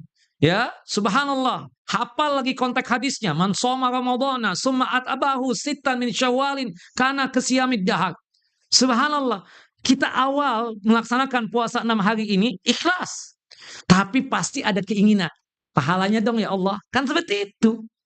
Itu pastilah. Nggak mungkin orang beribadah itu tanpa ada harapan. Nah, termasuk berzikir tadi. Pasti ada harapan. Ya Allah, la haula wala quwata illa billah. Ini kayaknya Allah akan memberikan kesehatan buat anak, kan? Seperti itu. Subhanallah. Sambil berobat, berikhtiar, kita suruh ya teman kita yang sakit itu baca la haula wala quwata illa billah. La haula wala quwata illa billah. Karena kita ingin keluar dari masalah kita yaitu sakit tadi, bukan begitu? Termasuk subhanallah, Nabi Yunus bin Muta ketika berada di dalam perut ikan paus mendapatkan 3 kegelapan. Kegelapan badannya ikan paus, kegelapannya lautan, kegelapan lautan, kegelapan malam hari. Subhanallah, sebagai beliau nabi, tapi beliau manusia, ada rasa takut. Ada rasa takut itu pasti, khawatir. Subhanallah. Akhirnya berkeluh kesahnya kepada siapa? Kepada Allah Jalla wa'ala agar keluar dari masalah ini. Kemudian membaca apa? La ilaha illa anta subhanaka inni kuntu minadh dhalimin. Subhanallah. Akhirnya diselamatkan oleh Allah Jalla wa'ala. Ketika keluar dari perut ikan paus ya, kurang lebih 3 hari 3 malam, itu membuat apa? Rambutnya Nabi Yunus bin Muta rontok ya. Subhanallah, dalam kondisi apa? Keluar itu dalam kondisi botak. Subhanallah, berada di dalam perut ikan paus. Subhanallah. Allahu Akbar. Nah, artinya apa? Kita katakan dengan berzikir seperti itu, ikhlas berzikirnya, itu pasti kita tanamkan dalam kalbu kita, hati kita. Nah, pasti selanjutnya ada keinginan dong. Pastilah, sebagaimana Nabi Yunus bin Muta tadi. Bukan begitu? Dan Rasulullah mengatakan, kalau kita punya kesusahan, ya, suatu kesulitan yang luar biasa, baca zikir yang dibaca oleh Nabi Yunus bin Muta tadi. La ilaha illa anta subhanaka inni kuntu minadh dhalimin. Insyaallah susah. Dan kita masing-masing kan punya pengalaman. Subhanallah, ya kan? Termasuk orang yang di belakang antum itu banyak tuh membaca itu. Ya Allah, berat banget. Jangan keluh kesah sama ustaz, keluh kesahnya sama Allah Jalla wa ala. Salah satunya membaca itu. La ilaha illa anta subhanaka inni kuntu minadh dhalimin. Nah, jelas begitu ya? Terasa nggak mungkin kita itu, ya kita kan dalam artian berharapnya kepada Allah bukan kepada manusia. Kita ingin kaya berharapnya sama siapa? Allah. Kita ingin kefakiran, kemiskinan kita hilang dari siapa? Dari Allah. Ketika kita berumrah, berhaji untuk ibadah, mencari ridhonya Allah Jalla wa ala. Tapi kan ada hadis juga yang mengatakan, tabi'u bainal haji wal umrah fa innahuma yanfiyani adz-dzunuba wal faqr. Laksanakanlah ibadah haji dan ibadah umrah. Karena 2 ibadah ini bisa menghapuskan dosa-dosa dan bisa menghapuskan kefakiran dan kemiskinan kita. Ya, automatically antum ada subhanallah. Umrah nih, iya ikhlas nih Ustaz. Sekaligus juga untuk apa? Untuk kaya tadi itu. Dan kenyataannya kan memang benar. Gak ada orang habis haji, habis umrah jadi fakir, jadi miskin. Bahlah hartanya jadi berkah. Ada sahib subhanallah habis umrah, tanahnya laku. Kita nggak tahu. Itu pertolongan dari Allah Jalla Jalaluhu. Dia ikhlas insya Allah umrahnya kan. Seperti itu. Tapi ada harapan yang dia harapkan kepada Allah Jalla wa'ala. Ketika dia umrah itu berdoanya betul-betul ilhah. Merengek kepada Allah Jalla Jalaluhu. Subhanallah, gimana Ustaz, tanah nggak laku-laku. Padahal anak mau mengawinkan anak ini. Subhanallah. Antum, ini kesempatan antum untuk berdoa di sini. Subhanallah. Ilhah, merengek, minta, sambil menangis bahkan. Sebagaimana anak kecil itu menangis di hadapan uminya atau abahnya ingin minta mainan. Subhanallah. Antum lebih daripada itu ketika berhadapan dengan Allah Jalla wa'ala. Termasuk tadi kan, makanya yang afdal itu berzikir itu apa? Dengan hati dan lisan. Hati menghayati, lisan mengucapkan. Ya salam, lengkap banget. Itu paket lengkap. Paket apa? Paket lengkap itu. Seketika apapun yang antum inginkan, subhanallah kita dapatkan. Termasuk beristighfar juga. Kita istighfar kan karena dosa yang kita lakukan. Tapi di situ ada poin penting. Ada fadilah, keutamaan daripada apa? Beristighfar tadi itu. Bukan begitu? Nah, dunianya dapat, akhiratnya dapat dengan kita istighfar. Yang sudah kita bahas di bulan Ramadan. Wallahu a'lam bishawab. Nah. Baik, Bapak dan Ibu, ada yang lain? Assalamualaikum warahmatullahi wabarakatuh. Waalaikumsalam warahmatullahi wabarakatuh. Mau menanyakan yang pagi petang. Naam. Yes. Kalau misalnya kita bacanya tidak berurutan, kayak misalnya La ilaha illallah wahdahu la syarika lah yang berarti di bagian akhir itu kan 100 kali boleh Ustaz. Boleh banget. Itu kan cuma sekedar adab etika dari penulis dan penyusun kitab tersebut. Dimulai dengan ayat suci Al-Quran. Ayat suci Al-Quran yang lebih duluan yang ada di situ apa? Surah Al-Baqarah. Yaitu ayat kursi kan? Surah Al-Baqarah ayat kursi ayat berapa? 255 ya? Sahih? Nah, ya kan? Nah, di situ kemudian disusul dengan surah Al-Ikhlas, Al-Falaq, An-Nas, ya kan? Surah Al-Baqarah surah yang kedua. Surah apa? Al-Ikhlas surah ke-112, kemudian surah ke-113 surah Al-Falaqnya, kemudian surah An-Nas surah ke-114 kan seperti itu. Nah itu sekedar adab etikanya saja. Nah, setelah itu kan zikir-zikir yang ditulis oleh penulis tadi. Bisa jadi di antara penulis tadi ada yang berbeda tuh. Ya kan seperti itu. Nah, kemudian ibu merasa tidak hafal seluruhnya, kemudian ibu membaca yang hafal-hafal dulu. Sambil jalan nih ceritanya. Baru dari masjid untuk kembali ke rumahnya atau ingin ke pasar misalnya. Kemudian yang dibaca yang hafal-hafal dulu. Nanti ketika sampai di rumahnya, baru dia membaca yang belum dia hafal tadi itu dengan melihat di buku. Bolehkah yang demikian? Boleh, tidak mengapa yang demikian. Wallahu a'lam bissawab. Jelas Ibu? Tidak berurutan, tidak mengapa demikian. Yang mudah dulu misalnya. Ustadz, aku misalnya ingin yang hitungan yang satu dulu. Oke, nggak ada masalah. Asbahna wa asbahal mulku lillah walhamdulillah la ilaha illallah wahdahu la syarikalah lahul mulku wa lahul hamdu wa huwa ala kulli syai'in qadir. Itu kan satu. Kemudian baru yang tiga nih Ustadz. Ya, bismillahilladzi la yadhurru ma ismihi syai'un fil ardi wala fis sama wa huwas samiul alim. Itu kan yang tiga. Kemudian ada yang 10 misalnya, ya. Ya kan ada yang 100 nggak bisa, 10. La ilaha illallah wahdahu la syarikalah lahul mulku wa lahul hamdu wa huwa ala kulli syai'in qadir. Seperti itu. Wallahu a'lam bissawab. Naam. Ya, Bapak. Naam.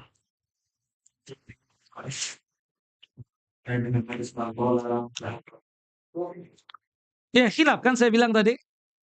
Saya bilang khilaf di kalangan para ulama.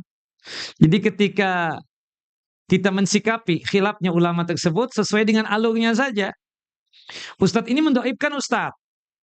Sedangkan yang disampaikan oleh antum tadi, antum menukil dari ungkapan seorang alim. Ya, dikatakan derajatnya hasan. Nah, ketika terjadi khilaf tersebut, kita melihat alurnya saja. Artinya seperti misalnya contoh. Pembacaan surah Al-Kahfi malam Jumat. Iya kan? Kalau menurut mayoritas ulama hadis, penghususan malam Jumat itu tidak ada. Itu hadisnya mauquf. Hadisnya apa? Mauquf. Tapi itu dihasankan dan disahihkan bahkan oleh Syekh Nasruddin Albani. Syekh Nasruddin Albani mengatakan itu hadisnya marfu sampai kepada Nabi Sallallahu Alaihi Wasallam. Nah, kemudian kita kita katakan menengahi saja, Pak. Setahu saya memang penghususan di malam Jumat dan hari Jumat tidak ada. Tapi tetap fadilah dan keutamaannya ada. Yaitu dengan kita membaca di setiap hari. Malam Jumat boleh, malam Kamis boleh, malam Rabu boleh, ya kan, malam Selasa boleh, hari Selasa, hari Kamis, hari Rabu, hari Jumat boleh seperti itu. Nah, artinya kita harus jujur. Ada ulama yang mengatakan, oh derajatnya hadisnya ini hasan, derajatnya hadisnya sahih. Nah, Syekh Mustafa Al-Mahdi kebetulan yang yang menyusun kitab ini mengatakan derajat hadisnya apa? Hasan. Walhasil kita katakan dalam masalah targhib tersebut, subhanallah, selama tidak dhaif sekali kita katakan dan tujuannya cuma sekedar motivasi ya atau spirit, maka tidak mengapa kita untuk mengamalkan itu. Atau paling tidak kita membaca umum saja. Karena ada hadis mendukungnya. Apa tadi? Hadis dari sahabat yang mulia yang mengatakan bahwasannya la haula wala quwata illa billah tersebut adalah bagian daripada apa? ya, pebendaharaan surga atau apa? Kekayaan surga ya. Ya Abdullah bin Qais ya, hadis Abu Musa Abdullah bin Qais. Ala adulluka ala kanzin min kunuzil jannah. Ini kan hadisnya tuh sahih. Dikeluarkan oleh Al-Imam Al-Bukhari dalam kitab sahih beliau pada nomor hadis 6046 dan hadis dikeluarkan oleh Imam Muslim pada nomor hadis 2704. Nah, apa itu ya Rasulullah? Aku ingin tahu. La haula wala quwata illa billah. Nah, Habib bin Salama, subhanallah, bila ketemu musuh atau mengepung benteng pertahanan musuh, maka ia pun lebih suka membaca kalimat la haula wala quwata illa billah. Subhanallah, suatu hari Habib bin Salamah ini mengepung benteng Romawi, lalu mengalami kekalahan. Kemudian kaum muslimin mengumandangkan kalimat hauqalah, la haula wala quwata illa billah, sambil mengucapkan takbir Allahu akbar. Tak lama setelah itu benteng Romawi pun apa? Runtuh. Nah, ini kan motivasi ya, spirit. Saat apa saat yang Anda baca? Saat Anda berat banget ini. Coba antum perbanyak baca la haula wala quwata illa billah. Anda setuju dengan sebagian ulama yang mengatakan nggak ada batasan. Nggak ada batasan. Cuma berhubung ada di kitab kita ini, ya kita sampaikan ya, bahwasannya di halaman 93, di sini Syekh Mustafa Mahdi menyebutkan hadis dari Asad bin Wadah radhiyallahu an. Yang dimana Rasulullah SAW mengatakan man qala la haula wala quwata illa billah mi'ata marratin fi kulli yaumin lam yusibhu faqrun abada. Barang siapa yang membaca la haula wala quwata illa billah sebanyak 100 kali setiap hari, niscaya dia tidak akan tertimpa kefakiran selama-lamanya. Hadis ini di awal tadi saya katakan ada perdebatan di kalangan para ulama. Ya, mayoritas ulama hadis mengatakan ini hadis dhaif. Mengatakan apa? Hadis ini dhaif. Maka alangkah baiknya keluar daripada khilafnya ulama, kita baca la haula wala quwata illa billah yang sifatnya apa? Umum saja, tanpa hitungan tertentu. Wallahu a'lam bissawab. 6. Baik, ada yang lain mau lanjut dengan salawat Nabi atau ada pertanyaan ibu-ibu? Saya kan terlambat tadi, wajar saya menambah lagi waktunya. Enggak kemana-mana kan hari ini bapak-bapak? Oh jangan, buka puasanya susah nanti. Waalaikumsalam warahmatullahi wabarakatuh. Monggo ibu, silakan. Selesai sebelum ayam bulan Syawal, selesai mengerjakan betul puasa Syawalnya, apakah masih berbulan ayam?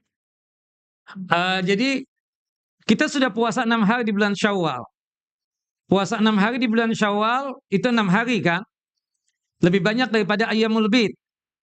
Syekh Abdul Aziz bin Baz rahimahullah rahmatan wasi'ah dan juga Syekh Muhammad bin Shalih Utsaimin rahimahullah rahmatan wasi'ah pernah ditanya tentang masalah ini.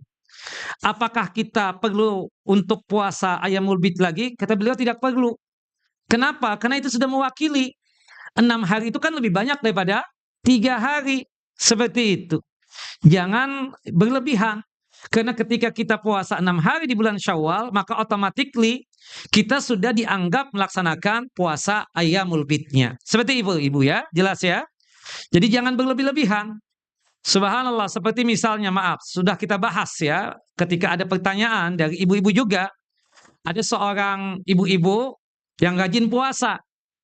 Puasa Ayyamul Bid, tambah lagi puasa Senin Kemis, tambah lagi puasa puasa Nabi Daud alaihissalam. Subhanallah, ini lebay, berlebihan.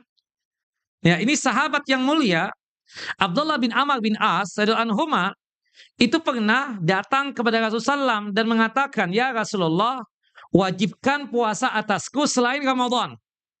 Kata Rasulullah SAW, sum salasata ayyam, berpuasalah 3 hari di setiap bulan. Karena Ramadan ditambah dengan 3 hari setiap bulan, itu pahalanya sama seperti kita berpuasa 1 tahun. Kata Abdullah bin Amr bin As radhiyallahu anhuma, ini atiku afdalu min dzalik. Aku mampu lebih daripada itu. Kata Rasulullah SAW, sum yauman wa aftiru yaumaini. Kalau begitu puasa 1 hari, berbuka 2 hari. Senin puasa, ya, Selasa bukan tidak puasa, Kamis puasa. Itu yang dimaksudkan oleh Nabi SAW. Puasa 1 hari, berbuka 2 hari. Maksudnya apa? Senin dan Kamis. Abdullah bin Amr bin As radhiyallahu anhuma mengatakan lagi, ini atiku afdalu min dzalik. Aku mampu lebih daripada itu. Kalau begitu, sum yauman wa aftiru yauman. Puasa 1 hari, berbuka 1 hari. Padahal kasiamu Daud. Itulah puasa Nabi Daud alaihissalam. Puasa yang paling baik, puasa yang paling istimewa, paling afdal di sisi Allah Jalla wa'ala. Ahabbus siyam ilallahi siyamu Daud. Puasa yang paling disuka dan paling dicinta oleh Allah Jalla wa'ala adalah puasa Nabi Daud alaihissalam. Nah, Abdullah bin Amr bin As ini masih sempat mengatakan, ya Rasulullah, aku mampu lebih daripada itu. Enggak, kata Nabi. Tidak boleh yang demikian. Artinya puasa tiap hari inginnya Abdullah bin Amr bin As radhiyallahu anhuma. Nah, praktek yang dilakukan oleh Abdullah bin Amr bin As radhiyallahu anhuma itu cuma mengambil apa? Puasa Nabi Daud saja. Jadi salah seorang sahabat Nabi yang sangat mengamalkan puasa Nabi Daud adalah Abdullah bin Amr bin As radhiyallahu anhuma. Beliau tidak puasa Senin Kamis lagi. Beliau tidak puasa Ayyamul Bid. Kenapa? Karena kalau ada tambahan begitu, itu sama dengan puasa tiap hari. Puasa Nabi Daud alaihissalam, kalau kita fullkan dalam 1 bulan, berapa hari? 15 hari. Senin Kamis, kalau kita fullkan dalam 1 bulan, berapa hari? 8 hari. 15 tambah 8 berapa? 23. Tambah Ayyamul Bid 3 hari. Berarti 26 hari. Berarti sama saja dong dia tersebut. Puasa apa? Kita katakan tiap hari. Bayangkan kalau seandainya di bulan Syawal ini dia puasa Nabi Daud. Kemudian dia tambah lagi puasa Syawal. Dia tambah lagi, puasa Senin Kamis. Dia tambah lagi puasa Ayyamul Bid. Ini kapan dia tidak berpuasanya? Ini sama saja dia berpuasa apa? Tiap hari. Kan seperti itu.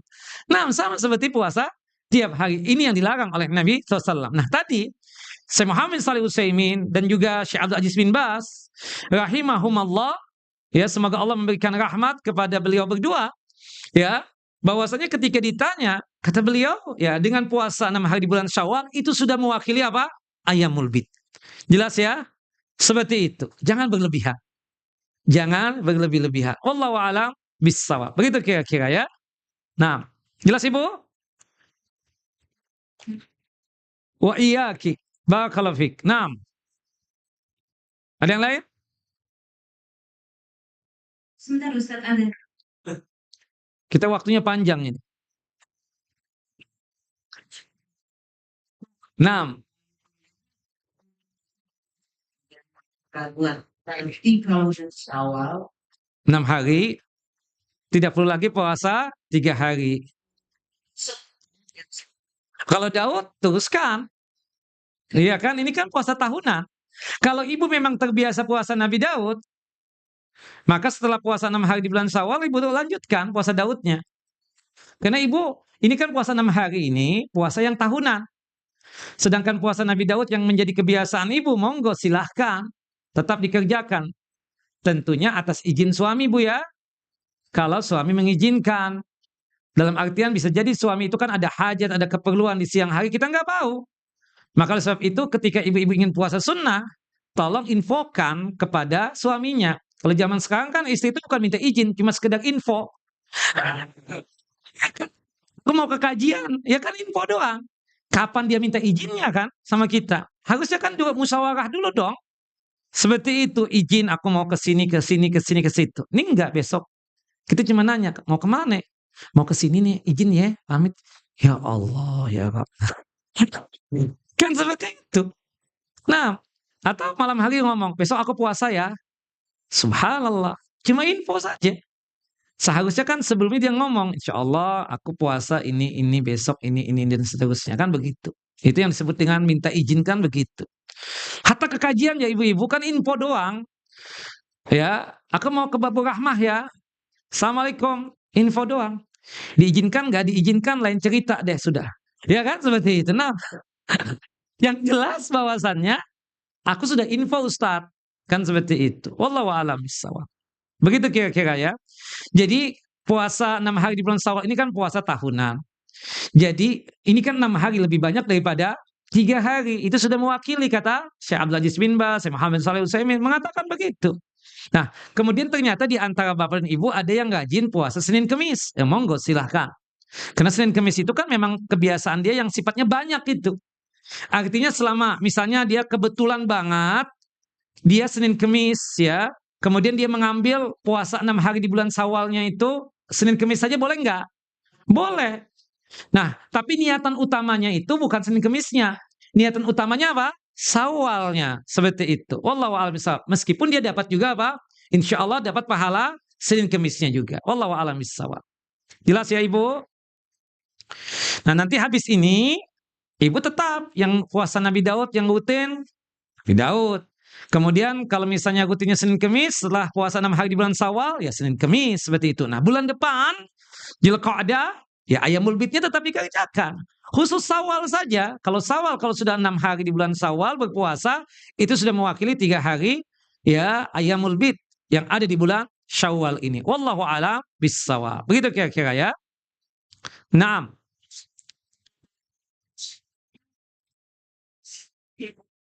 Dalam hal ini puasa, siswa minta siang-siang selesai bayar. Menurut Bapak gimana? Nah, makanya perlu minta izin kan? Izin itu takutnya ya seperti Bapak tadi kasusnya kan? Saya nggak tahu aki-aki memang semakin tua katanya semakin ini ya. Semakin legend semakin tinggi syahwatnya, bukan begitu? Nah, maka sebab itu nanti istri Bapak tolong dinasehati, minta izin dulu. Takutnya Bapak ada di rumah kan? Subhanallah. Seperti itu. Wallahu a'lam bishawab. Janganlah Pak. Jam 5 sore kan sebentar lagi buka puasa. Bapak melarikan diri dulu lah ya. Bawa lari sore sampai menjelang maghrib baru Bapak sampai ke rumah ya seperti itu. Wallahu a'lam bishawab. Nah, janganlah. Ini yang nanya aki-aki lagi ya kan saya nggak tahu. Ini bisa-bisanya pertanyaan itu dari orang tua gitu loh, bukan anak muda.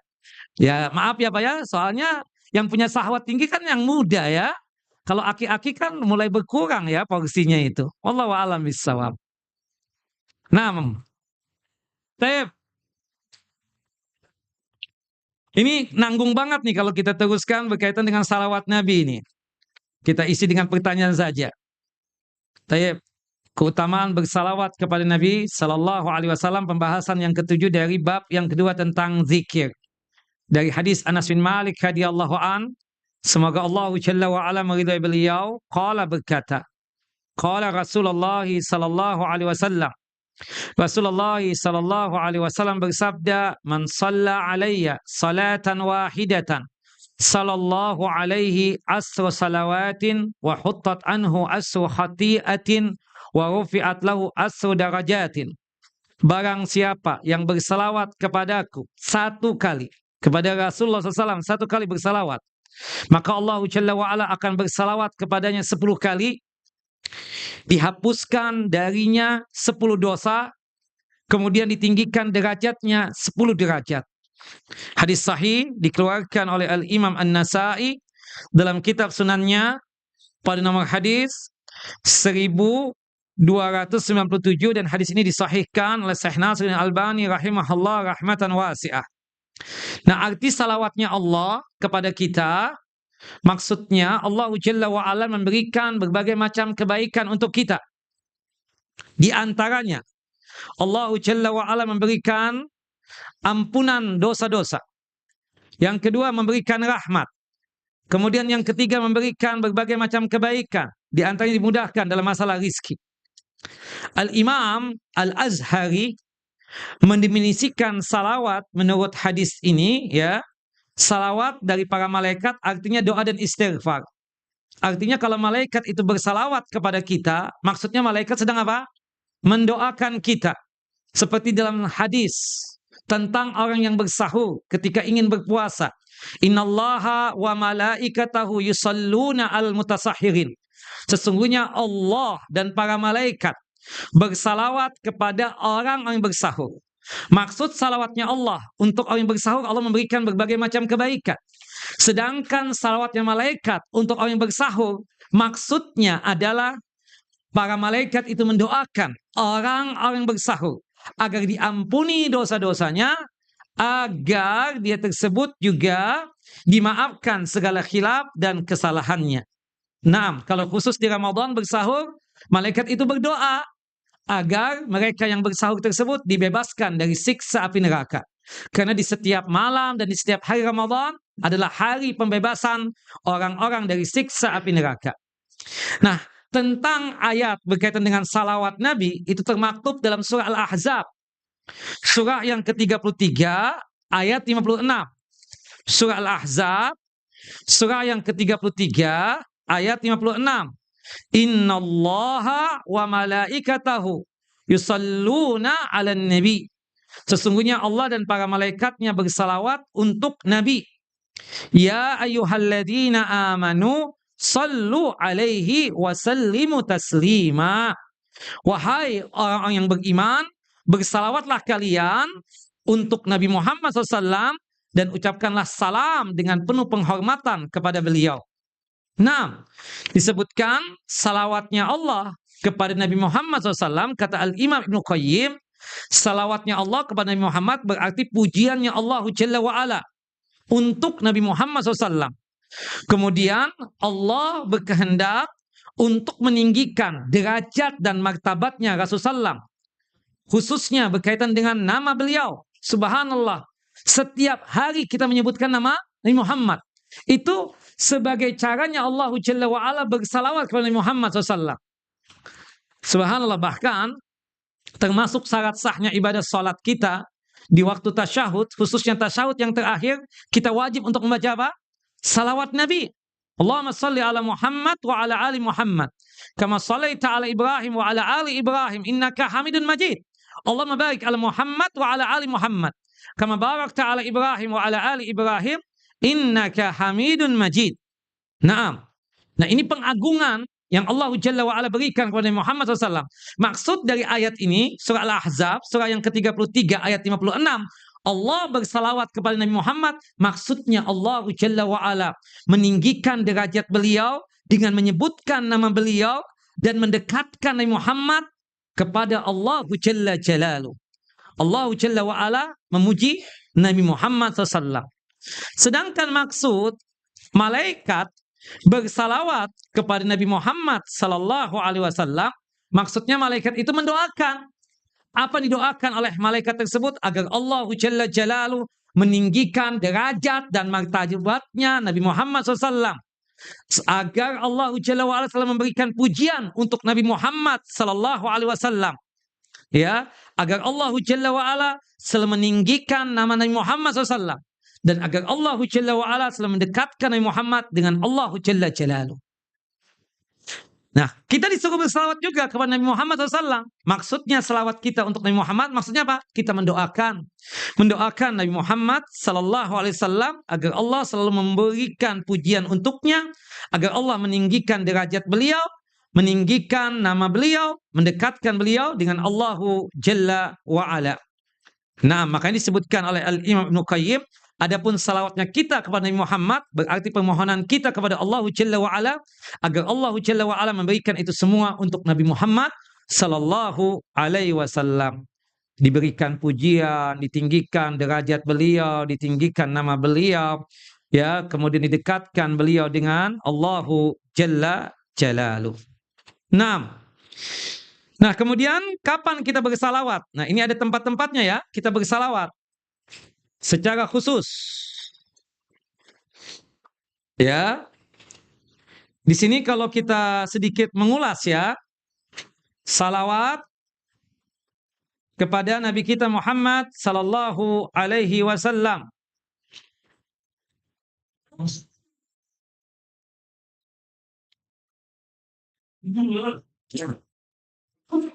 Ikhwan wa akhwati fid din, a'azani wa a'azakumullah.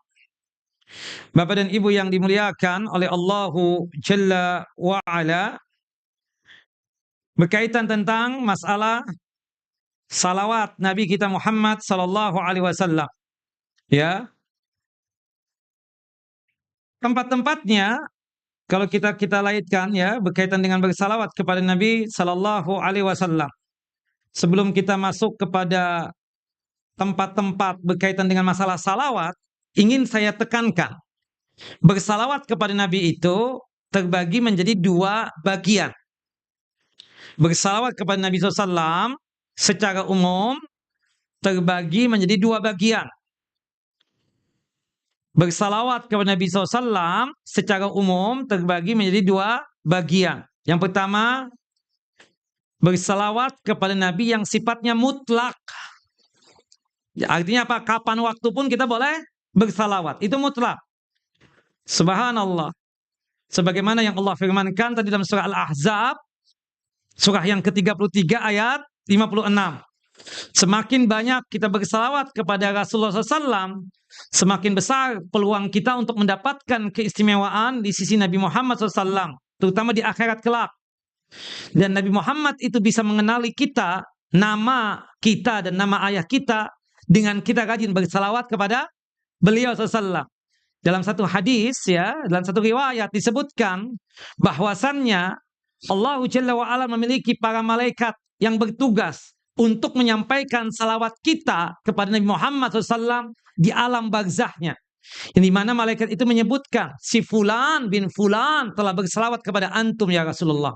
Fulanah binti Fulan telah bersalawat kepada antum. Nah, ini salawat yang sifatnya apa? Mutlak. Dan kalau kita ingin betul-betul serius ingin mendapatkan syafaatnya Nabi dan pembelaannya Nabi Muhammad SAW, salah satu caranya rajin berselawat kepada beliau. Anytime, kapan waktu pun, dimanapun tempatnya. Ini salawat yang sifatnya apa? Mutlak.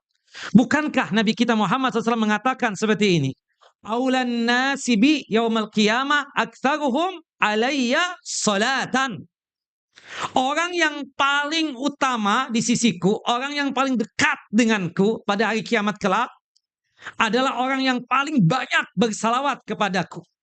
Ketika hidup di dunia ini rajin bersalawat. Allahumma salli ala Muhammad wa ala ali Muhammad kama sallaita ala Ibrahim wa ala ali Ibrahim innaka Hamidun Majid. Hadis ini dikeluarkan oleh Al-Imam At-Tirmidzi dan dihasankan oleh Syekh Nasiruddin Albani rahimahullah rahmatan wasi'ah. Nah, ini salawat yang sifatnya mutlak. Tidak ada kaitannya dengan tempat khusus, keadaan khusus, atau waktu khusus. Ini namanya apa? Salawat yang sifatnya apa? Mutlak. Ada yang kedua nih. Salawat yang sifatnya muqayyad. Muqayyad di sini bisa berkaitan dengan tempat, bisa berkaitan dengan waktu, bisa juga berkaitan dengan keadaan. Nah, muqayyad ini banyak. Yang pertama, di dalam sholat. Kapan? Ketika dalam sholat. Setelah tasyahud. Terutama tasyahud yang terakhir. Tasyahud yang kedua. Meskipun boleh nggak kita membaca salawat Nabi di tasyahud yang pertama? Boleh. Secara hukum fikihnya boleh. Ya, meskipun tasyahud yang pertama itu wajibnya tasyahud doang. Tapi kalau kita ingin bersalawat kepada Nabi SAW, hukumnya sunnah. Ya, tapi tidak wajib. Tapi di tasyahud yang kedua atau tasyahud yang terakhir wajib dibaca. Kalau di tasyahud yang kedua kita tidak membaca salawat Nabi, salat kita tidak sah. Karena bersalawat kepada Nabi di tasyahud yang kedua atau yang terakhir hukumnya wajib, termasuk rukun salat. Kalau kita tidak baca salawat Nabi di tasyahud yang kedua atau tasyahud yang terakhir, salat kita tidak sah. Dan ada sekitar 8 salawat yang diajarkan oleh Nabi kita Muhammad SAW. Yang kita bawa dalam salat ya. Subhanallah. Yang paling panjang, Allahumma salli ala Muhammad wa ala ali Muhammad. Kama sallaita ala Ibrahim wa ala ali Ibrahim. Innaka Hamidun Majid. Allahumma barik ala Muhammad wa ala ali Muhammad. Kama barakta ala Ibrahim wa ala ali Ibrahim. Innaka Hamidun Majid. Atau yang paling pendek, di dalam salat ini. Salawat yang kita bawa dalam salat. Allahumma salli ala Muhammad wa ala ali Muhammad wa barik ala Muhammad wa ala ali Muhammad kama sallaita wa barakta ala Ibrahim wa ala ali Ibrahim innaka Hamidun Majid. Naam. Nah, itu berkaitan dengan salat ya. Keadaan kita sedang salat di waktu tasyahud. Ya, baik di tasyahud yang pertama ataupun tasyahud yang kedua. Tapi wajibnya tasyahud yang keberapa? Kedua atau yang terakhir. Kemudian ketika adzan selesai, la ilaha illallah. Kita menjawab la ilaha illallah. Langsung yang kita baca apa? Salawat Nabi. Berdasarkan hadis dari sahabat yang mulia Abdullah bin Amr bin As radhiyallahu anhuma. Idza sami'tumul muadzina faqulu misla ma yaqul, summa sallu alayya fa innahu man shalla alayya salatan sallallahu alaihi biha asran. Apabila kalian mendengar muadzin melantunkan azannya, maka ucapkanlah sebagaimana yang diucapkan oleh muadzin. Setelah selesai azan yang dia lantunkan, bersalawatlah kepadaku 1 kali. Sesungguhnya orang yang bersalawat kepadaku 1 kali, Allahu Jalla wa'ala akan bersalawat kepadanya 10 kali. Maksud salawatnya Allah kepada kita, apa tadi? Allahu Jalla wa'ala memberikan berbagai macam kebaikan. Salah satunya diberikan rahmat, ampunan dosa, rizki yang mudah, dan seterusnya. Itu yang ketiga. Yang kedua, sorry. Yang ketiga, ini berkaitan dengan waktu. Hari Jumat. Kita disuruh untuk memperbanyak apa? Salawat Nabi, bukan begitu? 6. Dari malam Jumat sampai hari Jumat. Jadi untuk hari Jumat itu ya, sedikit tambahan. Yang betul-betul ada dasarnya, ada hadisnya, itu yang pertama adalah salawat Nabi. Berdasarkan hadis dari Aus bin Aus radhiyallahu an. Ya, untuk hari Jumat, amalan di hari Jumat. Kata Nabi kita Muhammad SAW, inna min afdali ayyamikum yaumal jum'ah. Sesungguhnya hari yang paling utama di hari-hari yang kita lewati ini adalah hari Jumat. Maka oleh sebab itu, fa'aksiru alayya minas salati, fa inna salatakum ma'rudatun alayya. Maka oleh sebab itu di hari Jumat, perbanyaklah bersalawat kepadaku. Sesungguhnya salawatnya kalian untukku, itu sampai kepadaku. Ditunjukkan kepadaku. Dipaparkan kepadaku. Termasuk nama kita apa? Disebutkan juga. Fulan bin Fulan telah bersalawat kepada antum. Hadis sahih dikeluarkan oleh Al-Imam Abu Daud, Nasai, Al-Imam Ibnu Majah, dan disahihkan oleh Syekh Nasir Albani rahimahullah rahmatan wasi'ah. Nah, untuk tambahan ya, sekedar tambahan kita katakan ya, bahwasannya di hari Jumat itu kan amalan yang jelas-jelas ada dasar dan dalil. Salawat Nabi. Yang kedua doa. Perbanyak doa mustajab, terutama habis asar sampai menjelang maghrib atau menjelang tenggelamnya matahari di hari Jumat tersebut. Yang ketiga, di salat subuh di hari Jumat, kita membaca apa? Ya, salat subuh di hari Jumat, rakaat pertama membaca surah Al-Fatihah dengan surah As-Sajdah. Rakaat yang kedua membaca surah ya Al-Fatihah dengan surah Al-Insan. Nah, itu yang ada dalil. Ya, yang jelas ada dalil. Adapun yang lain tambahan. Sekedar ijtihad dari ulama, seperti sedekah khusus. Enggak ada hari Jumat. Secara dalil ya. Secara dalil tidak ada. Yang kita dianjurkan sedekah tiap hari, itu yang ada dalil. Hadis Abu Hurairah radhiyallahu an, hadis yang dikeluarkan oleh Imam Bukhari dan Muslim. Setiap hari bersedekah. Bukan menunggu hari Jumat. Nah, istilah antum apa itu? Hari Jumat itu sedekah apa? Jumat apa? Jumat berkah. Ya, subhanallah. Jadi seakan-akan mau bersedekah nanti setiap hari Jumat ya, tunggu. Anak takut khawatirnya gak sampai umur nih Pak. Ustadz jangan mendoakan anak begitu. Anak gak tahu. Karena secara dalil gak ada. Ada sahabat, ada perbuatan sahabat yang rajin bersedekah di hari Jumat. Coba sebutkan satu sahabat saja. Tidak ada ya kan? Kalau pendapat ulama ada, Al-Imam Ibnu Qayyim, karena hari Jumat hari baik, maka bersedekah. Perbuatan Ibnu Taimiyah, kata Ibnu Taimiyah paling suka aku bersedekah itu di hari Jumat. It's okay. Tapi Syekh Islam Taimiyah, Syekh, Imam, alim, beliau berijtihad kita katakan. Tapi kalau dari sudut pandang dalil, ya, apakah ada penghususan sedekah di hari Jumat? Tidak ada. Subhanallah, tidak ada. Beda dengan di Ramadan, ada dalil. Kita katakan seperti itu. Nah, yang paling afdal utama bersedekah apa? Tiap hari. Itu ada dalilnya. Yang dimana setiap hari itu kan dua malaikat turun ke muka bumi ini. Yang satu mendoakan kebaikan, yang satu mendoakan apa? Keburukan, kan seperti itu. Nah, yang suka bersedekah, ya Allah tambah lagi hartanya ya Allah. Tambah lagi kekayaannya ya Allah. Yang pelit, yang medit, ya Allah hancurkan hartanya. Nah, itu setiap hari. Nah, tapi antum bikin lagi sesuatu yang baru. Sedekah subuh itu. Padahal kan nggak mesti subuh itu. Bisa subuh, bisa duha, bisa zuhur, bisa siang, bisa sore, bisa juga malam. Yang penting apa? Tiap hari. Ini enggak, sedekahnya subuh doang. Karena dengan dasar, malaikat itu subuh-subuh datangnya katanya. Kata siapa itu ya kan? Seperti itu. Nah, itu jadi salah juga ya. Seperti itu. Apalagi amalannya ya, kita katakan. Seperti misalnya amalan khusus lagi. Di salat Jumatnya. Itu membaca Al-Fatihah dengan surah Al-A'la. Sabbihisma rabbikal a'la. Rakaat yang kedua Al-Fatihah dengan surah Al-Ghasiyah. Hal ataka hadisul ghasyiyah. Atau surah yang lain. Rakaat yang pertama di salat hari Jumat itu, ya, salat Jumat, rakaat pertama surah Al-Fatihah dengan surah Al-Jum'ah, rakaat yang kedua adalah surah Al-Munafiqun. Nah, itu ada dasarnya, ada dalilnya. Wallahu a'lam bissawab. Ya, tapi maaf ya, saya bukan, ini sekedar tambahan ilmu ya. Jangan sampai kita itu beranggapan kalau bukan hari Jumat nggak mau sedekah. Ini kan muskilah, masalah. Dan juga jangan sampai nih kita yang bersedekah di hari Jumat punya keyakinan pahalanya lebih besar dibandingkan hari-hari yang lain. Ini muskilah juga. Karena kan tidak ada dalil yang menjelaskan. Ada perbuatan dari ulama. Ada, kita katakan, ucapan dari ulama, ijtihadnya ulama. Tapi kalau dikatakan bahwasannya bersedekah di hari Jumat pahalanya lebih besar dibandingkan hari-hari yang lain. Nah, ini perlu mendatangkan dalil. Wallahu a'lam bishawab. Sudah jam 11.30, jadi utang saya keterlambatan sudah habis. 30 menit terlambat tadi. Bapak, kalau fikum, insya Allah tentang salawat Nabi kita sambung lagi. Ini panjang lebar nih masalah salawat Nabi ini.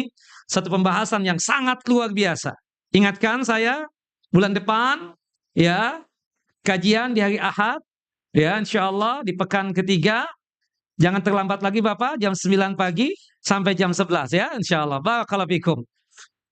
Wallahu a'lam bishawab. Semoga Bapak dan Ibu selalu dalam lindungan Allah Jalla wa Ala, sehat walafiat, dimudahkan dalam masalah rizki dan nikmat, dipanjangkan umur di dalam ketaatan kepada Allah Jalla wa Ala, terhindar dari musibah dan malapetaka, dijauhkan dari kesusahan dan kesulitan. Amin ya rabbal alamin. Wa sallallahu Nabi Muhammad wa ala ali Muhammad kama sallaita ala Ibrahim wa ala ali Ibrahim innaka Hamidun Majid. Allahumma barik ala Muhammad wa ala ali Muhammad kama barakta ala Ibrahim wa ala ali Ibrahim innaka Hamidun Majid. Kita tutup kajian kita dengan masing-masing kita membaca doa kafaratul majlis. Subhanakallahumma wa bihamdika asyhadu an la ilaha illa anta astaghfiruka wa atubu ilaik. Assalamualaikum warahmatullahi wabarakatuh.